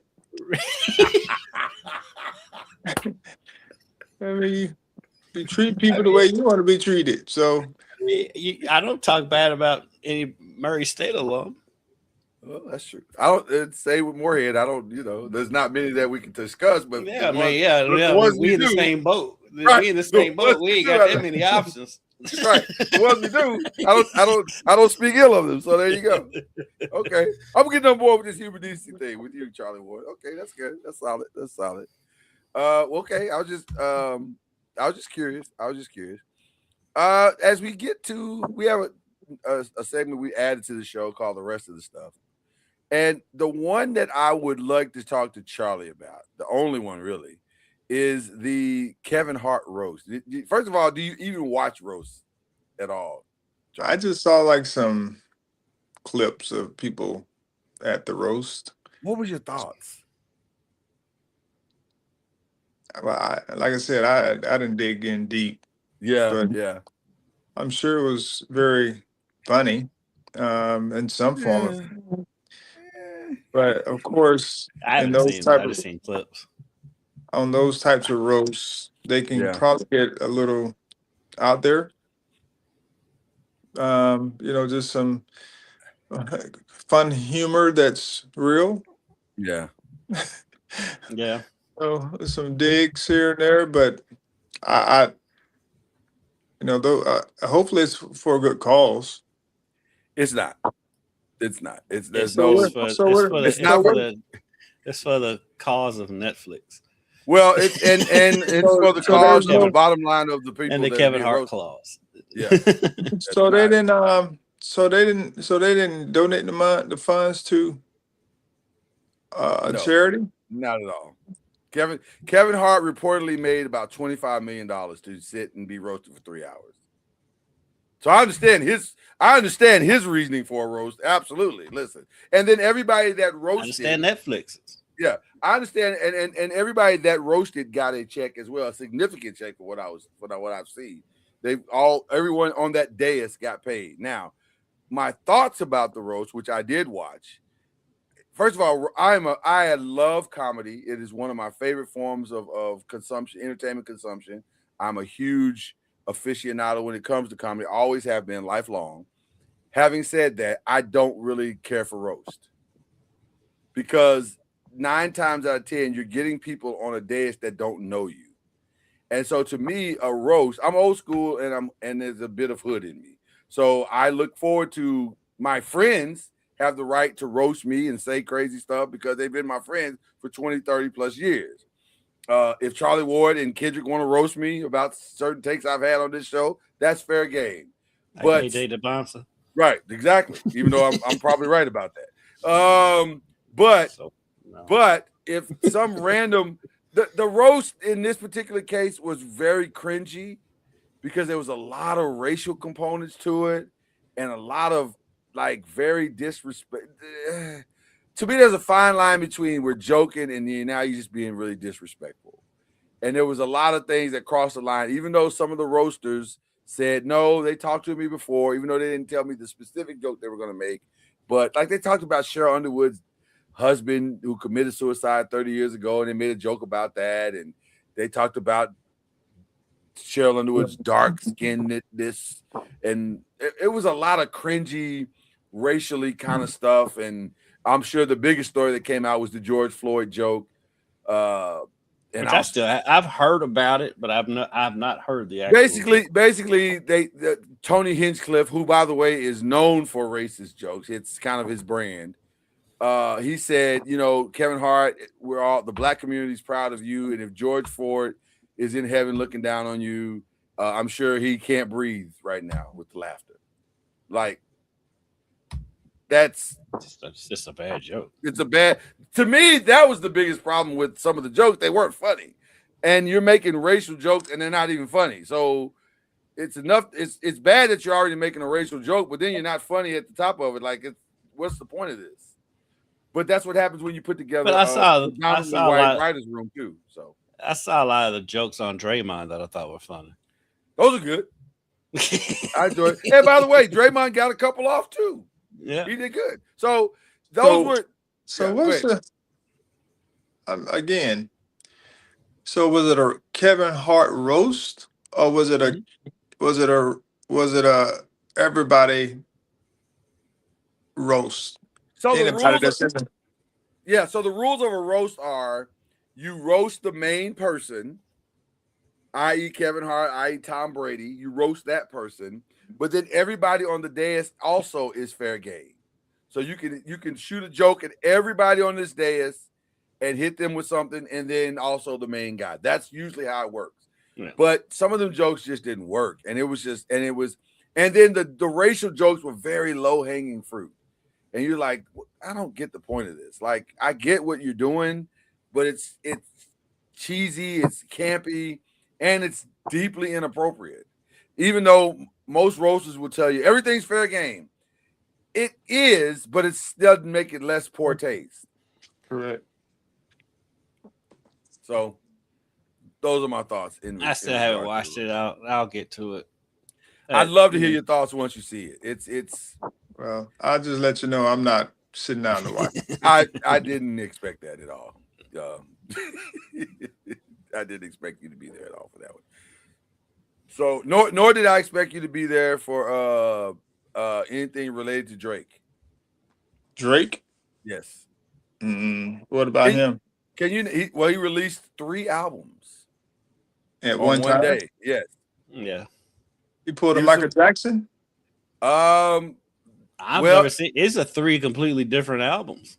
Right. Like Michael Jackson, what he did was some of it was greatest hits. Right. It was just one album. This is all 3 new content.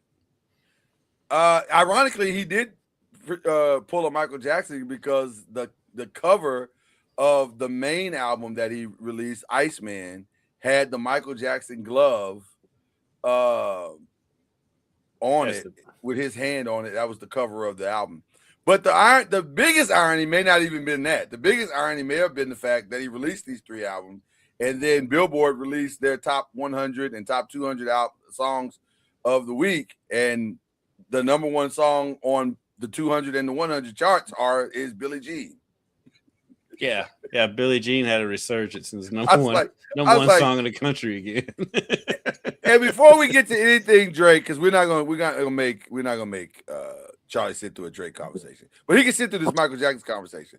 Can we stop now with the comparisons of Beyonce and Drake and Chris Brown, any of them being better than Michael Jackson? That man has been dead 15 years. And he just got a number 1 song again. And you know what? That song's 40 years old. Right. It's something like this generation, they can't accept that like the stuff that they like is not the best that's ever happened. Right. It's hard for them to say. It's like that with Mike. It's like that when you comparing LeBron and MJ. It's just like they can't accept that the stuff that's great for them. It's not the greatest thing to ever happen. There's nothing that compares to what Michael Jackson was in it. Nothing.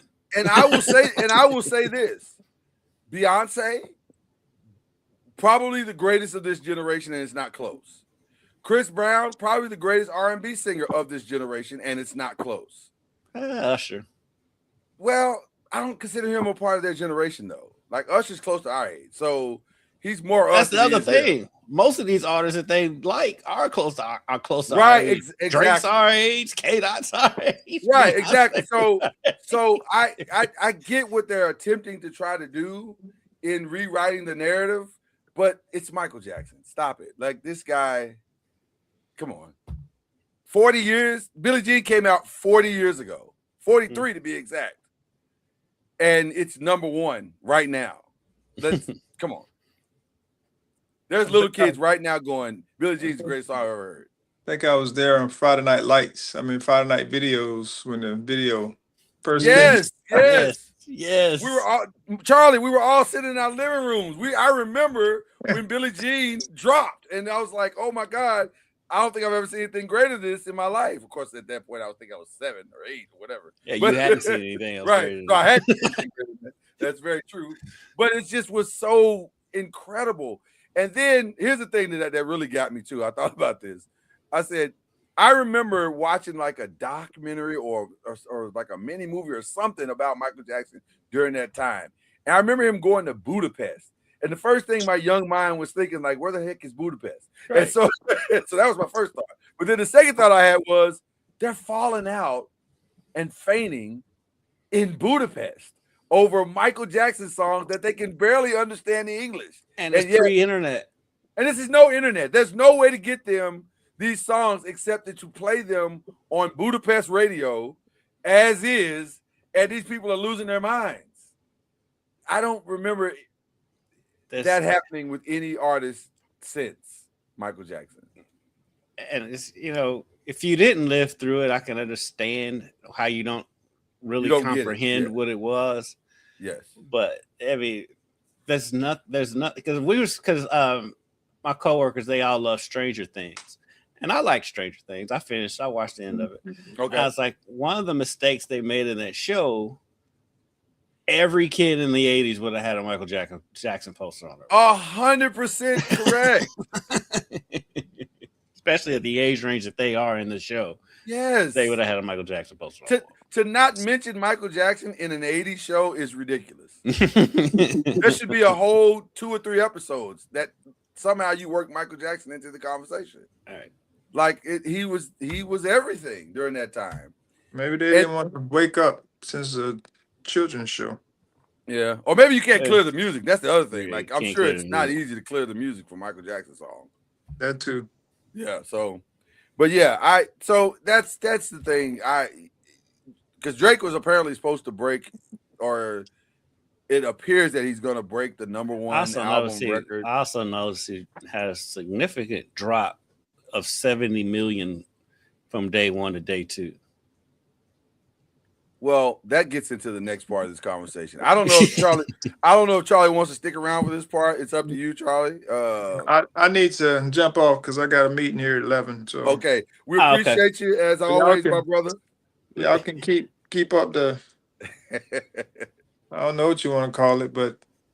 Well, this is the rest of the stuff. It's the rest of the stuff. Oh, the rest of the stuff. Y'all can keep up with the rest of the stuff. All right, brother. We appreciate you, man. You have a good holiday weekend. Y'all do the same. Appropriate rattler thing, and then we'll let yes. All right, Charlie. See ya. See ya. Okay, so that brings us to the next part of this conversation. And I better get my mind right for this one because this is okay. The glass is coming up.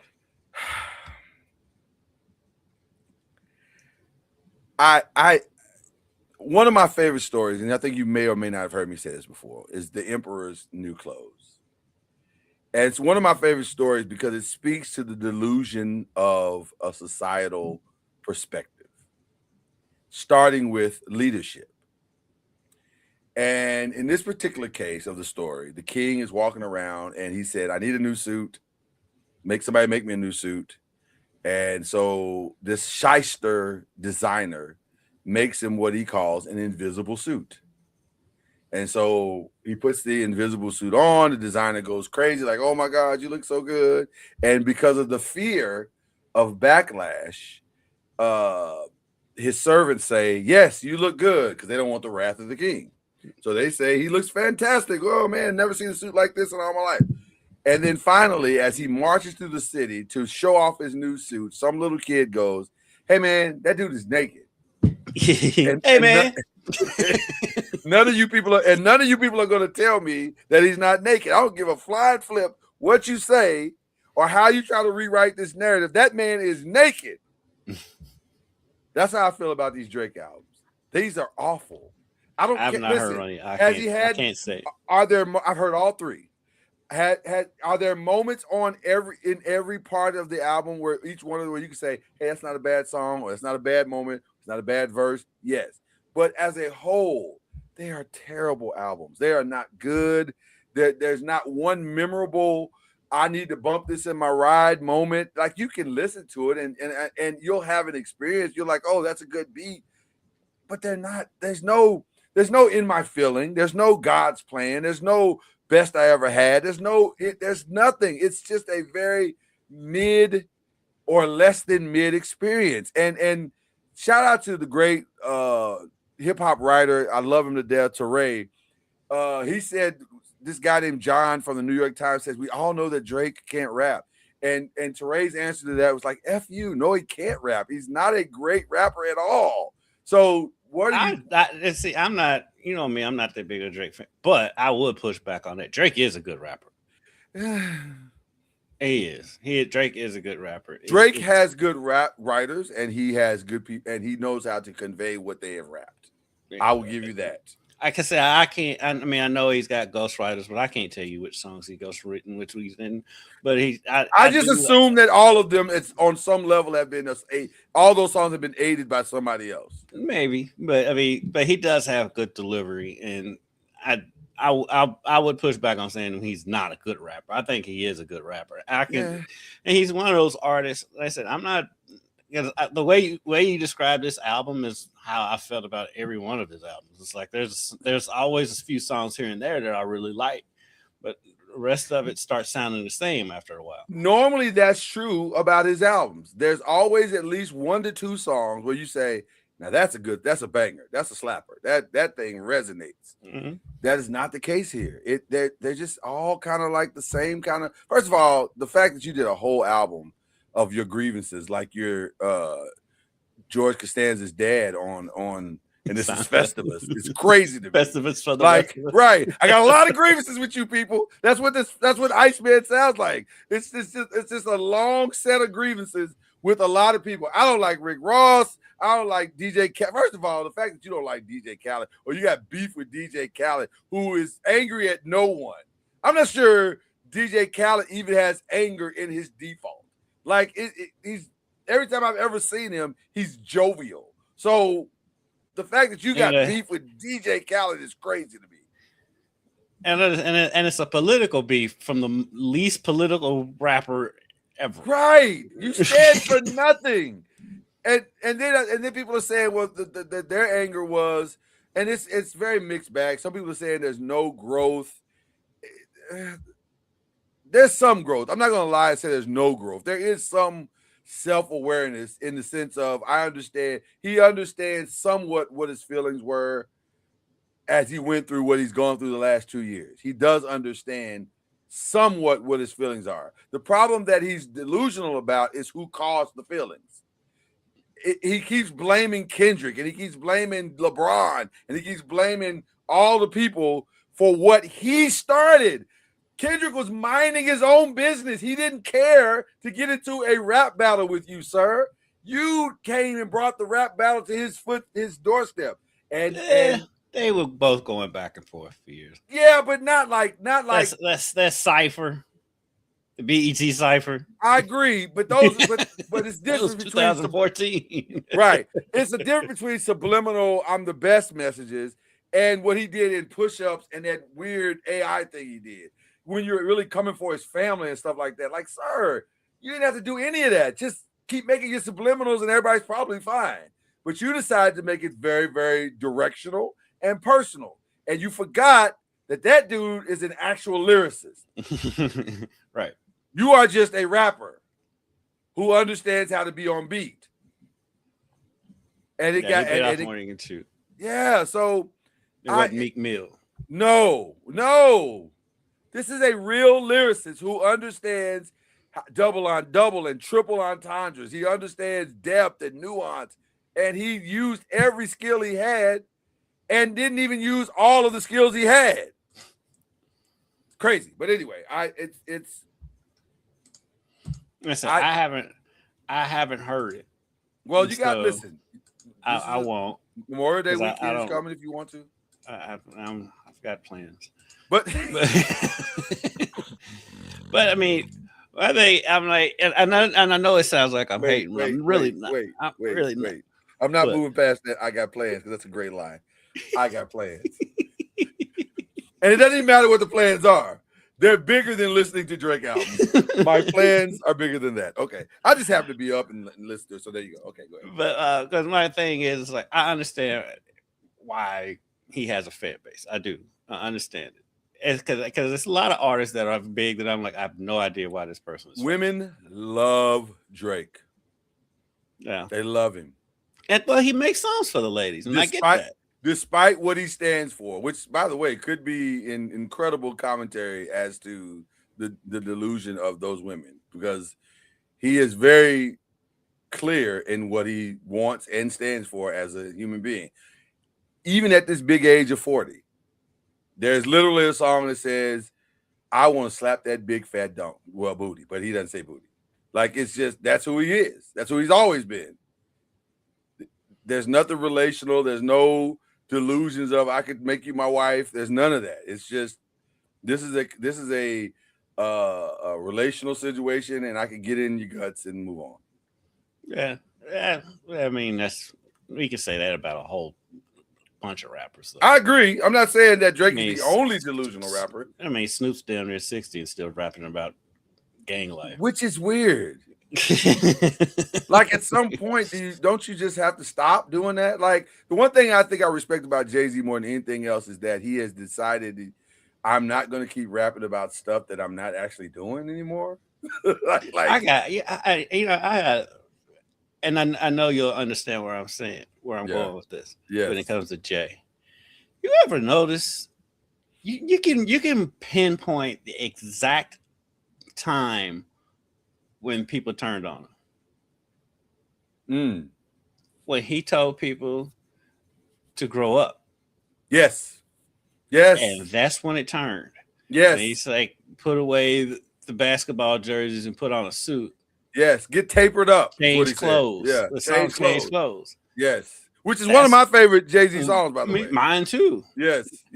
That is a great point. And that's when and like I see people just coming at Jay all the time on social media and that stuff, and I'm like, man, look, Jay is one of the best ever. He's there's no top 5 without Jay-Z. Not. It does not exist. If you have one, your list is invalid. Right. Especially when you talk about longevity, growth, and because like Reasonable Doubt is still one of my favorite albums of all time. Yeah. 30 years later. Right. And because that's the other thing. That's one thing. The funniest thing is because it comes from a Drake song. I think it was his dad that said it on the song. They said, "Only real music's gonna last. This other bull is here today and gone tomorrow." And it's the Drake and Jay-Z song of all ironies. Ironically, that's how I feel about most Drake songs. Yes, Pound Cake. I remember that lyric. I was like, I've heard that lyric before. It was Pound Cake. You're right. Which is, by the way, featuring Jay-Z. By the way, the Locks did a song on that beat. I can't find it anymore. It used to be on Spotify, but it was crazy. It's crazy. Okay. It goes crazy. Okay. All right. By the way, let's talk about this also in the Drake situation. Drake has one of the songs. I think it's on the What Did I Miss? Not What Did I Miss? Whisper My Name. I think it's on the Whisper My Name song, or one of those songs, or Make Him Cry. I don't remember all the songs, but anyway, one of the songs he talks about his father's cancer battle, current cancer battle, that he doesn't. Which, by the way, which was debunked that night by TMZ when they saw it. And his dad, they debunked it by talking to his father, saying, "Hey man, sorry about your cancer battle. I don't have cancer anymore." Wow. So, wow. So it's just he's a weird. I try to give him the benefit of the doubt and say maybe he wrote that song before he went into remission. He probably did, but then once he gets out of remission, you don't put that verse on. You gotta not put that song out because it's immediately gonna be anyway. It's a weird. The dude is weird, man. He's about as weird as an artist as we've ever had. That's successful. That's the crazy part about it. He is that successful. Let's be very clear. He is this generation's best. And I'll concede as popularity and all that. Yes, he is bigger than Kendrick. He is. Right. But in popularity. Whenever he drops some mega album like this, he's gonna get a bunch of sales. That's who he is. Cumulatively, the 3 albums should cross 750,000. They should. I mean, they'll go platinum. Eventually, not immediately. Yeah. Eventually, it will go platinum. But let's be clear. If YouTube is a great measurement for growth, the albums aren't doing well. People aren't gravitating to them like that. And they're listening to it the first time and they're going, I don't know. Now, it's bass. I'll give it to them. This bass. They are loyal and loud. And they're trying to be. Listen, they're trying to convince you that he won when he's even admitting that he didn't win. He knows, yeah. I like the fact that he understands, though, that I got washed in this. Like, he does understand that. He finally has come to that conclusion. Like, this didn't go well for me. So that does show growth, and I'm proud of him for that. Speaking of delusion, can we talk about this for just a second? I don't even know what this is. So there's a lady that's been going around on the internet, on Beyonce's internet, claiming that she is a life coach and a therapist by the name of, she said her name is Dr. Cheyenne Bryant. She's been on numerous big name podcasts. And mainly because she's very attractive. I won't take that away from her. She's very attractive. But also, her credentials came into question. And the internet is undefeated. Let's be very clear. Infinity and O. And they said, what is this Argosy University that you speak of that you got your degree from? And I'll come back to that Argosy here in a minute. Argosy is the name of the university. So is that somewhere between Arkansas and Tennessee? It's actually when they were in Memphis. How I got to Memphis. Argosy actually was a brand that was kind of in the same model as Phoenix at one point, University of Phoenix. Oh, okay. Yeah, but again, I'll get back to that in a minute. Because it's significant to the story. So they called her credentialing into question on several different podcasts. Joe Budden, Fox News, different formats, media formats call it. She said, Breakfast Club, she said, I can't show you my transcripts because the school is no longer in existence, which is true. But then she said, I can't get to the transcripts because the company that had my transcripts no longer exists. Okay, let's stop right there. Let's stop for a second right there. I am a veteran of education, have worked in education, full disclosure, for 20 plus years. That may be one of the most egregious lies I've ever heard, because that's not how it works. Schools don't get to eradicate your records. Your records by law have to be sent somewhere that is accessible for the rest of time. I've never thought about that, but it makes 1,000% sense. Yes. So that's not how it works. Then she said, well, the FAFSA said we could send you your records, but if we do, we can send you a refund for the school that you went to, but if you do, then that would mean your degree is invalidated. I'm going to say again, that's not how that works. FAFSA has never invalidated someone's. First of all, FAFSA doesn't give refunds. Let's start there. Financial aid does not give refunds to people because they've requested it. Because here's the thing. That's not how the financial transaction even works. FAFSA gives you the money, you give the money to the university. That's how it works. So you don't get to request a refund from it. That's not how it works. FAFSA doesn't even have the money anymore. So that's not how it works. So the lies that she has lied over several different podcasts, they are roasting her on a daily basis. And by the way, she's doing all this because she's got a book coming out, because she said, I am a life coach and I am a therapist. And didn't you see my sessions? She said, didn't you see my sessions with Cam Newton and Shannon Sharp? Ma'am, those are not sessions. Those are podcast interviews. I'm not sure if you understand how sessions actually work in therapy, but they're not usually in front of thousands of people. That's not usually how therapy sessions work. And let's also consider the two sources. What are we doing? And it's like, it's one of the most fascinating stories that I've watched play out in real time, because he's like, ma'am, we know you're lying, right? You know that, right? But she doesn't. Listen, one of my favorite Martin episodes is the episode where Tommy and Cole tell Martin, keep the lie alive. Keep the lie alive. And she is 10 toes down on this lie. She is not. I mean, she can't go back now. I'm still stuck on Arkansas. So Arkansas is one of those. It's an Orange Mound State. It's crazy. So, full disclosure, I worked at a university called Amerton University, and right next door to the university was a branch of Arkansas. And while I was there, we had been hearing significant rumblings of the loss of accreditation, false accreditation. Arkansas went up in a flame of glory, because there was a lot of questionable things that were going on inside that building and across the country. And ultimately, they shut Arkansas down and they lost their credentialing because of very questionable stuff. So here's what I think has happened. I've not said this publicly in any way, form, or fashion until right now.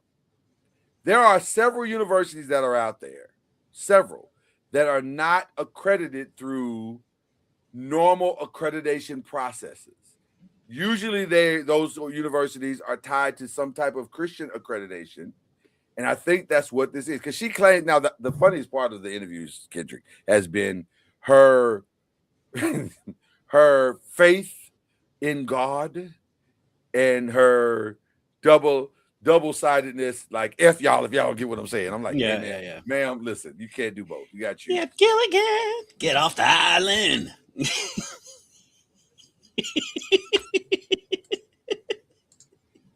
That's fantastic. That's so fantastic what just happened here. She is all over the place.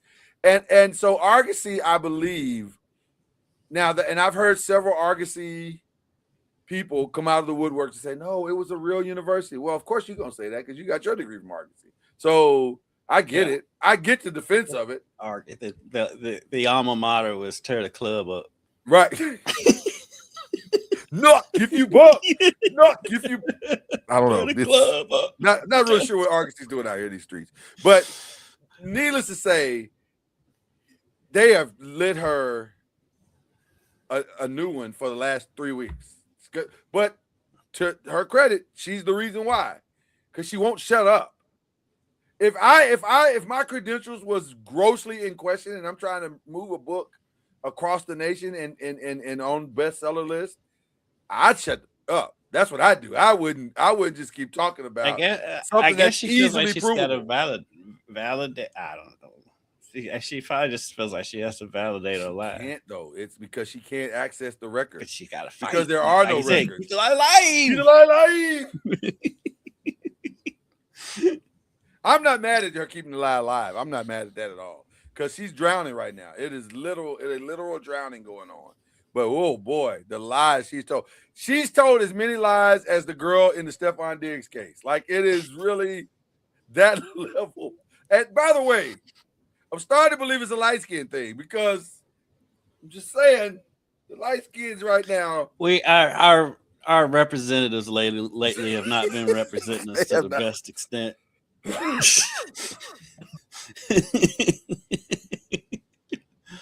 Not going well. The light skin contention has not been represented well. Listen. They got you out here looking crazy, Kendrick. I'm just trying to tell you right now. It's not going well.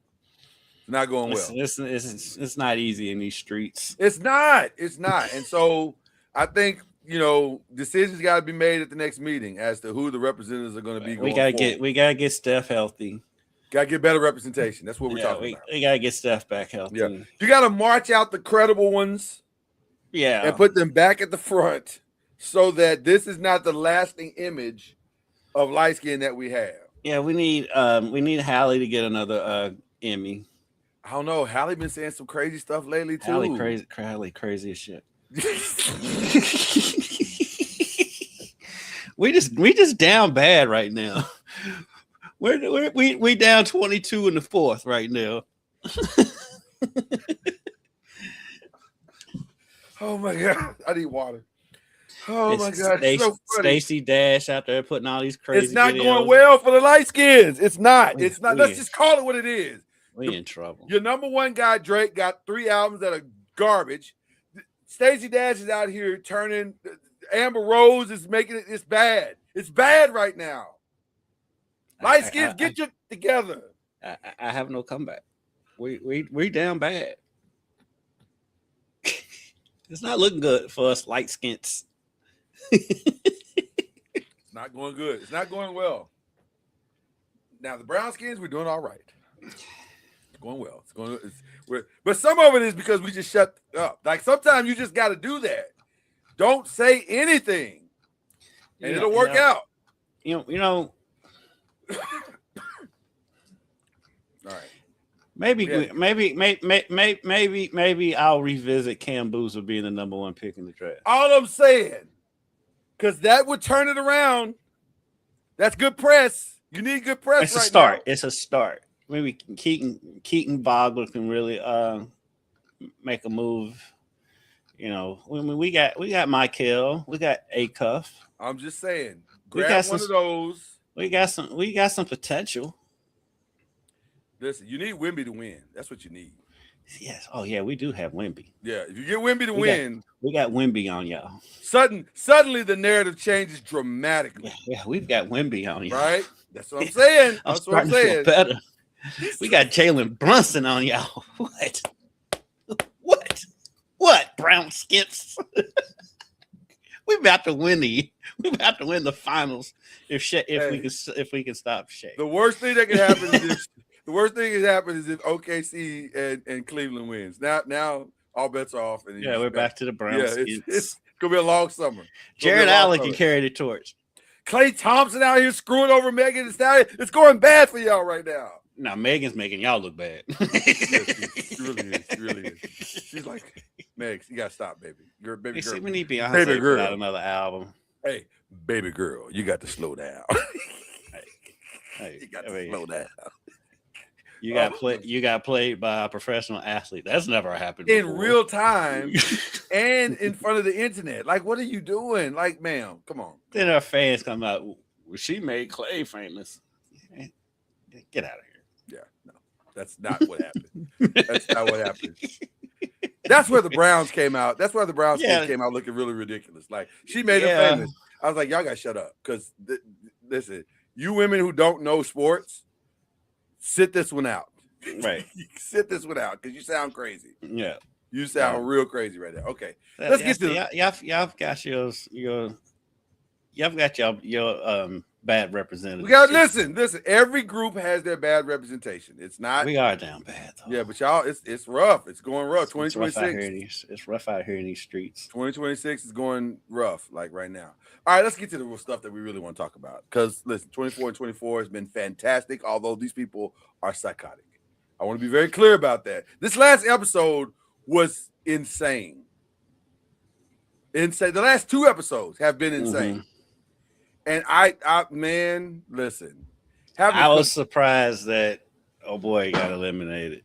I thought he was gonna win it, but when he had Brian Malarkey, yeah, I was surprised. I thought Malarkey was gonna win that thing. But what famous chef has won? But the thing is, though, I still think the other famous chef is gonna win it. Which one? The lady? No, the one that challenged. I don't know. See, I'm so bad with names. That's why I am too, but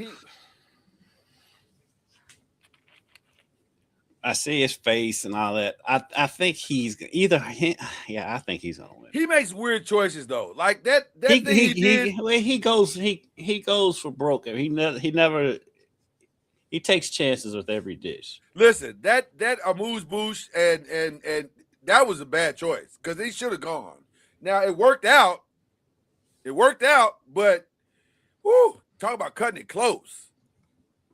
I don't know if I'd have done that. That didn't seem like that's why I think he's gonna win. I'm rooting for my man Joe from New York. I love Joe. He's so New York. He's so funny.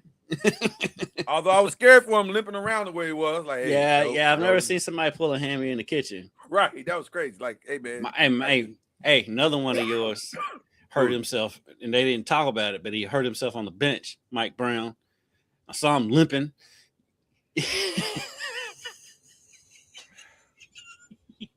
He pulled a hammy. I haven't heard anybody report on it, but you can see him grab it and was limping. Let me address that. Let me address it because you're right. You're right. I saw that too. Let me address it. We have talked to Mike several times over the years about his behavior and cleaning that stuff up. And I wanted to say something else just then, but Mike is up 1-0 right now, so we're gonna stall him out. He's up 1-0, so we're gonna stall him out for now. Is he up 1-0 or is the light skin? I'm saying we're up 1-0 and we're gonna leave it alone for now. But we reserve the right to revisit this moment if need be. It's a full circle moment for this show because we was talking about our old man moments to an old man moment right there. Oh my God, brother, you can't listen. You don't have to do young people stuff when you're the coach. I don't know how he did that. It wasn't like he saw him jumping up and down or anything. He's not this energetic, high energy guy anyway. He's a laid back dude. He's not normally, but pulling the hamstring as a coach is crazy.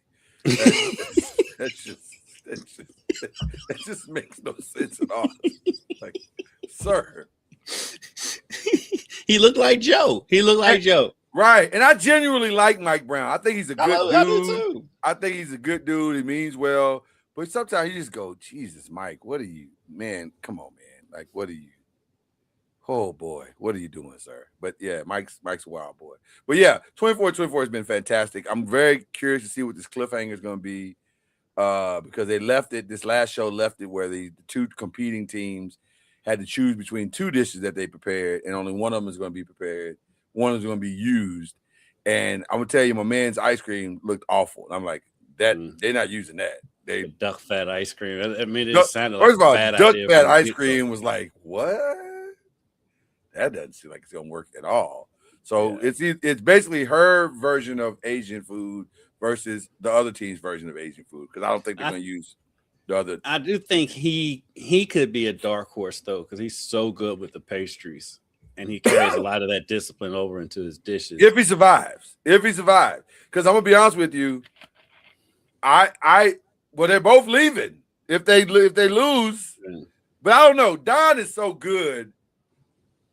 And there was another. If there was tired. She's getting There's tired. a, That's my question. yeah, there was another dish in there though that I was like, that's the one that's gonna go home. I can't remember which one it was. It was their. I didn't feel like they were gonna go home, even though It was their version of Asian whatever.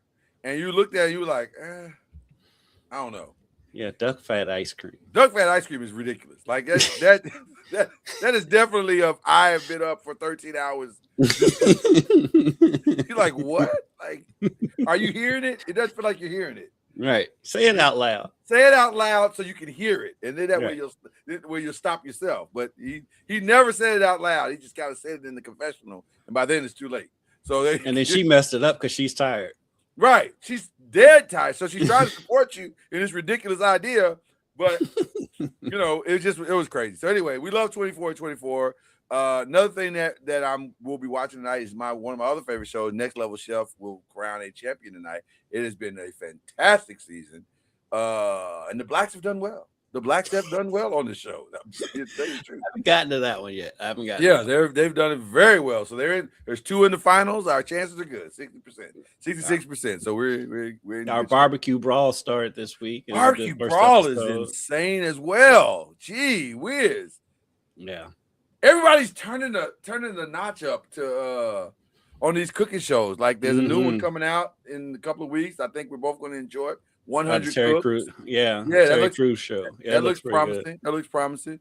So yeah, I'm enjoying all of my man. I got to be honest, and I apologize. Let me publicly apologize for saying this.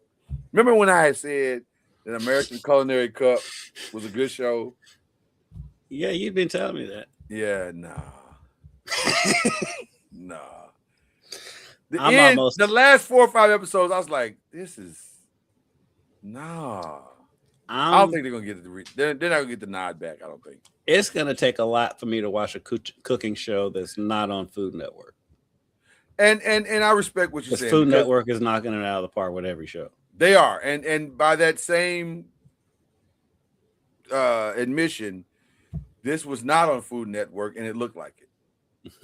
It looked like it. It was just so many ridiculous things. You're like, this doesn't make sense to do it this way. Like they had them cooking like 7 different things at one time, and I was like, this is dumb. This is really dumb. At some point, it just got dumb. Yeah. And so by the time you got to the end, you're like, I'm not even sure I care anymore who wins this. This is more because it's about survival. It's not even about you cook the best food. It's just you outlasted everybody else. So, which is ironic because I love 24/24. But this was bad. It got bad. So I can no longer endorse American Culinary Cup. I want to, but I can't. I just not as a representational thing. I got a rep to protect out here with my food shows. So last one for me, The Boys final season and is over. Like it ended yesterday. And I haven't watched this season yet. I'll just say this as a commentary. Didn't love the season as a whole. The final episode did pay off, so you'll love that. It did pay off, but the season itself was like, this is just dragging on to where we ultimately all know where it's going to end. Mm-hmm. And so it was 8 episodes of basically the same episode over and over and over again. But it's done the boy style. So it's like all these weird, like, oh my God, why would you do that things? But ultimately there was no mystery. There was no surprise. There was no ahas. It's just, it's over. Mm-hmm. And so, that's kind of been the gist that I've gotten from everyone who's watched it. Like, this season was. It wasn't good. It wasn't good. It wasn't as good as the other things that they've done. But season finales don't always end well. And I've watched a couple season finales this year. Like the Neighborhood ended, and the season finale was rushed. It felt rushed. They probably should have given them an hour instead of 30 minutes, and they didn't. And so it felt like they're trying to cram everything into this 24 minutes. And it didn't all fit well. It was kind of like, but it's a great show overall. So there you go. I never got into it. Yeah, Neighborhood's a good time. It's a good time. You got to fight through the first couple of seasons because it's weird in the first couple of seasons. But they hit their stride. Gets on my nerves with that stupid voice he likes to do all the time. You know what I'm saying? When he does that. Yeah, he starts. Oh my God, that's the funniest. Yeah, you gotta listen to because I don't know That's if we talked hilarious. about it on here, but one of my favorite podcasts to listen to is Cinephobe. Cinephobe, okay. With Amin Al Hassan. Okay. Shout out to them. Where they basically go back and they watch bad movies and then critique them. Oh my goodness! And like every movie they watch has to be 50% or lower on Rotten Tomatoes, so they're looking at bad movies. Right. They did The Honeymooners, and because I've always noticed that Sid does that voice, and it's always annoyed me. But it was the first time I've heard somebody call him out about it, and Amin Al Hassan is going in on Sid about that voice. But you know what's funny? As crazy as that voice is from time to time, it works extremely well in the movie Be Cool. I love Be Cool. He's hilarious. Because I think Be Cool was one of the first times we did it. And Be Cool is a very, very good movie. It's a very good movie. It's funny. The Rock is outstanding in that movie. Yes, it's hilarious. So and Andre 3000, even though he's got a bit part in it, he's not in it that much, but when he's in it, when he is, boy, he lights up the screen. It's really, really good. It's really, really good. So yeah, so that ended. The Shy is ending. It'll start their final season tonight. That show should have been over 5 years ago. They as much as I like The Shy, some episodes are just like, I was big on The Shy. I loved The Shy when it first started. Yeah, when it first started, I was really done. Spoiler alert! I was done when they shot up the mayor from point blank range, and then he comes back next season like nothing happened. And I was like, yeah, okay. It's 8 seasons is a long time to do something. And to do it well, especially when they ran out of story in 3. Right. Do it well at a high level. It's really hard to do. And last season was a slow drag to actually a not bad finale. The finale was okay. It wasn't great, but it was okay. But it's still not. It's time. It's very much time for this to be over. So I'll because I've invested so much time, I'll see it to the end, but it's definitely. Yeah, I usually try to make it to the end, but yes, I've been out on it since what was that, season 3 or 4? Yeah, it's definitely time to wrap it up. Much like it is with the Kanan, Raising Kanan, that's coming to an end. That starts in a week or two. I love, as much as I loved Power, I never got to the spinoffs. I didn't watch one single spinoff. I don't know if you're missing that much from that. I don't feel like because that. It's like they're okay, but they're not Power. None of them are Power. So let's wrap some of this stuff up. That's my point of it. I was going to close with this question: is there a season finale that you can say, or a series finale that you can say they got it right? They ended it exactly the way it needed to be ended. The only one the closest I can think of is The Wire. You like the end of The Wire? Yeah. Okay. I like the end of The Wire. Breaking Bad didn't bother me. Breaking Bad I thought was one of the best. They got it right. Perfect. It was a perfect ending. Yeah. But it's not a lot. It is more likely that a series ends horrifically than it ends well. I almost don't want to talk about Friends because Black people hate it when you talk about Friends, but Friends got it right. They ended it well. That show has so many episodes because every time I go to the gym, it's on, but I never see the same episode. It's 22 per season. And how many seasons was it? 10. Yeah, it's a lot. Friends is a massive. It was a massive hit for NBC. And it was. And ironically, my mom loves it. Yeah, ironically, they're still chasing it. They have not had a hit of that magnitude since that show. And not in the sitcom era, not in the sitcom side. Well, nobody's making good sitcoms anymore. That's my point. Yeah, it's hard to make sitcoms anymore for some reason. I don't know why. Maybe it's because YouTube and because everybody gets offended by everything. That's why comedy is in general is a struggle. I mean, you don't see comedy movies coming out really that much. No, it's hard, man. You don't see buddy films and stuff like that because everybody gets offended by everything. Again, shout out to my pastor, Dave Chappelle, hold it down single-handedly right now. Mm-hmm. So, okay, we're done with that. All right, let's shout outs. We got a couple of minutes here. Shout outs. Who we shouting out? I got to shout out my T-shirt, the Libros Book Club. It's a book club. Let me stand up so you see the whole thing. There. I love it. I love it. So my alma mater, I went. The former football coach Josh Abel. Yeah.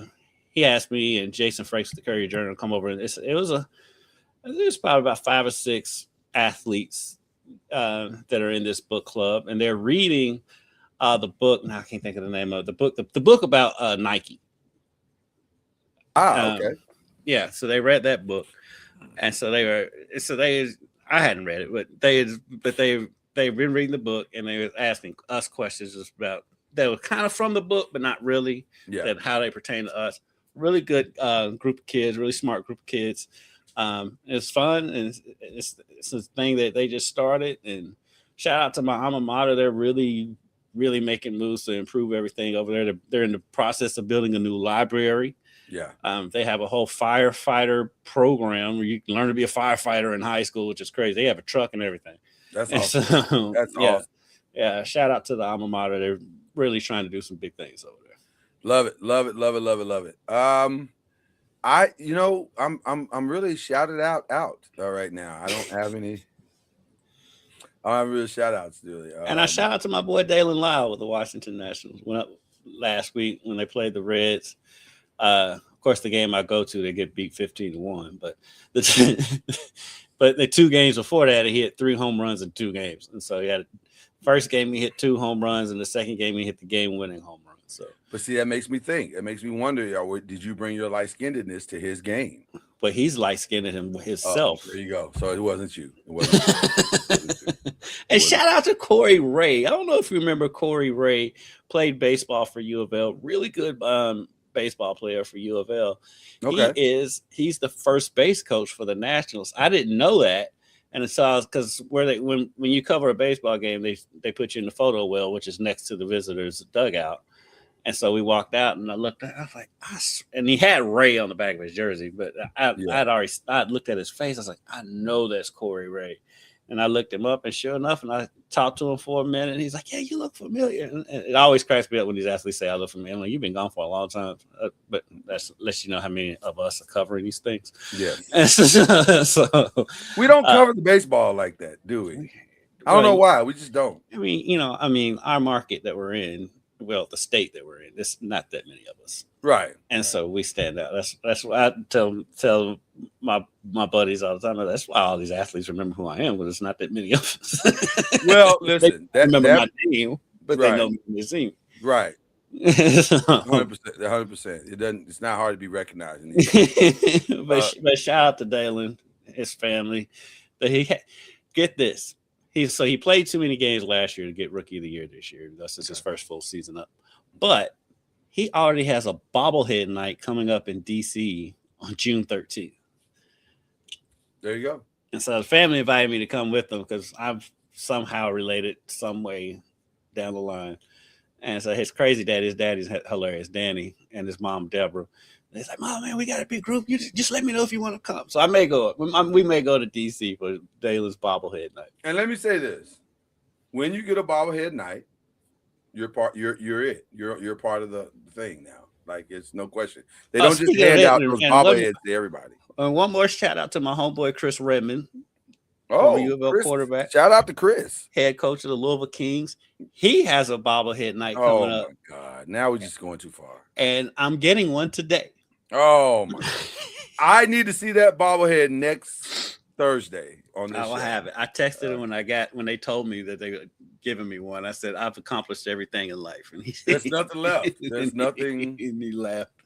If you haven't met Chris Redmond is one of the good guys in sports. Just a great dude. His dad is one of the funniest people I've ever met. Bob Redmond. How they do? Legend. What's the record on the Kings right now? They're weird. I think they're right at 500. They are. But like, this is a good team. They just can't. They keep losing in weird ways. 3 of their wins are against 2 of the best teams in the league. Like, they swept. They played Dallas this week. They swept Houston. Mm-hmm.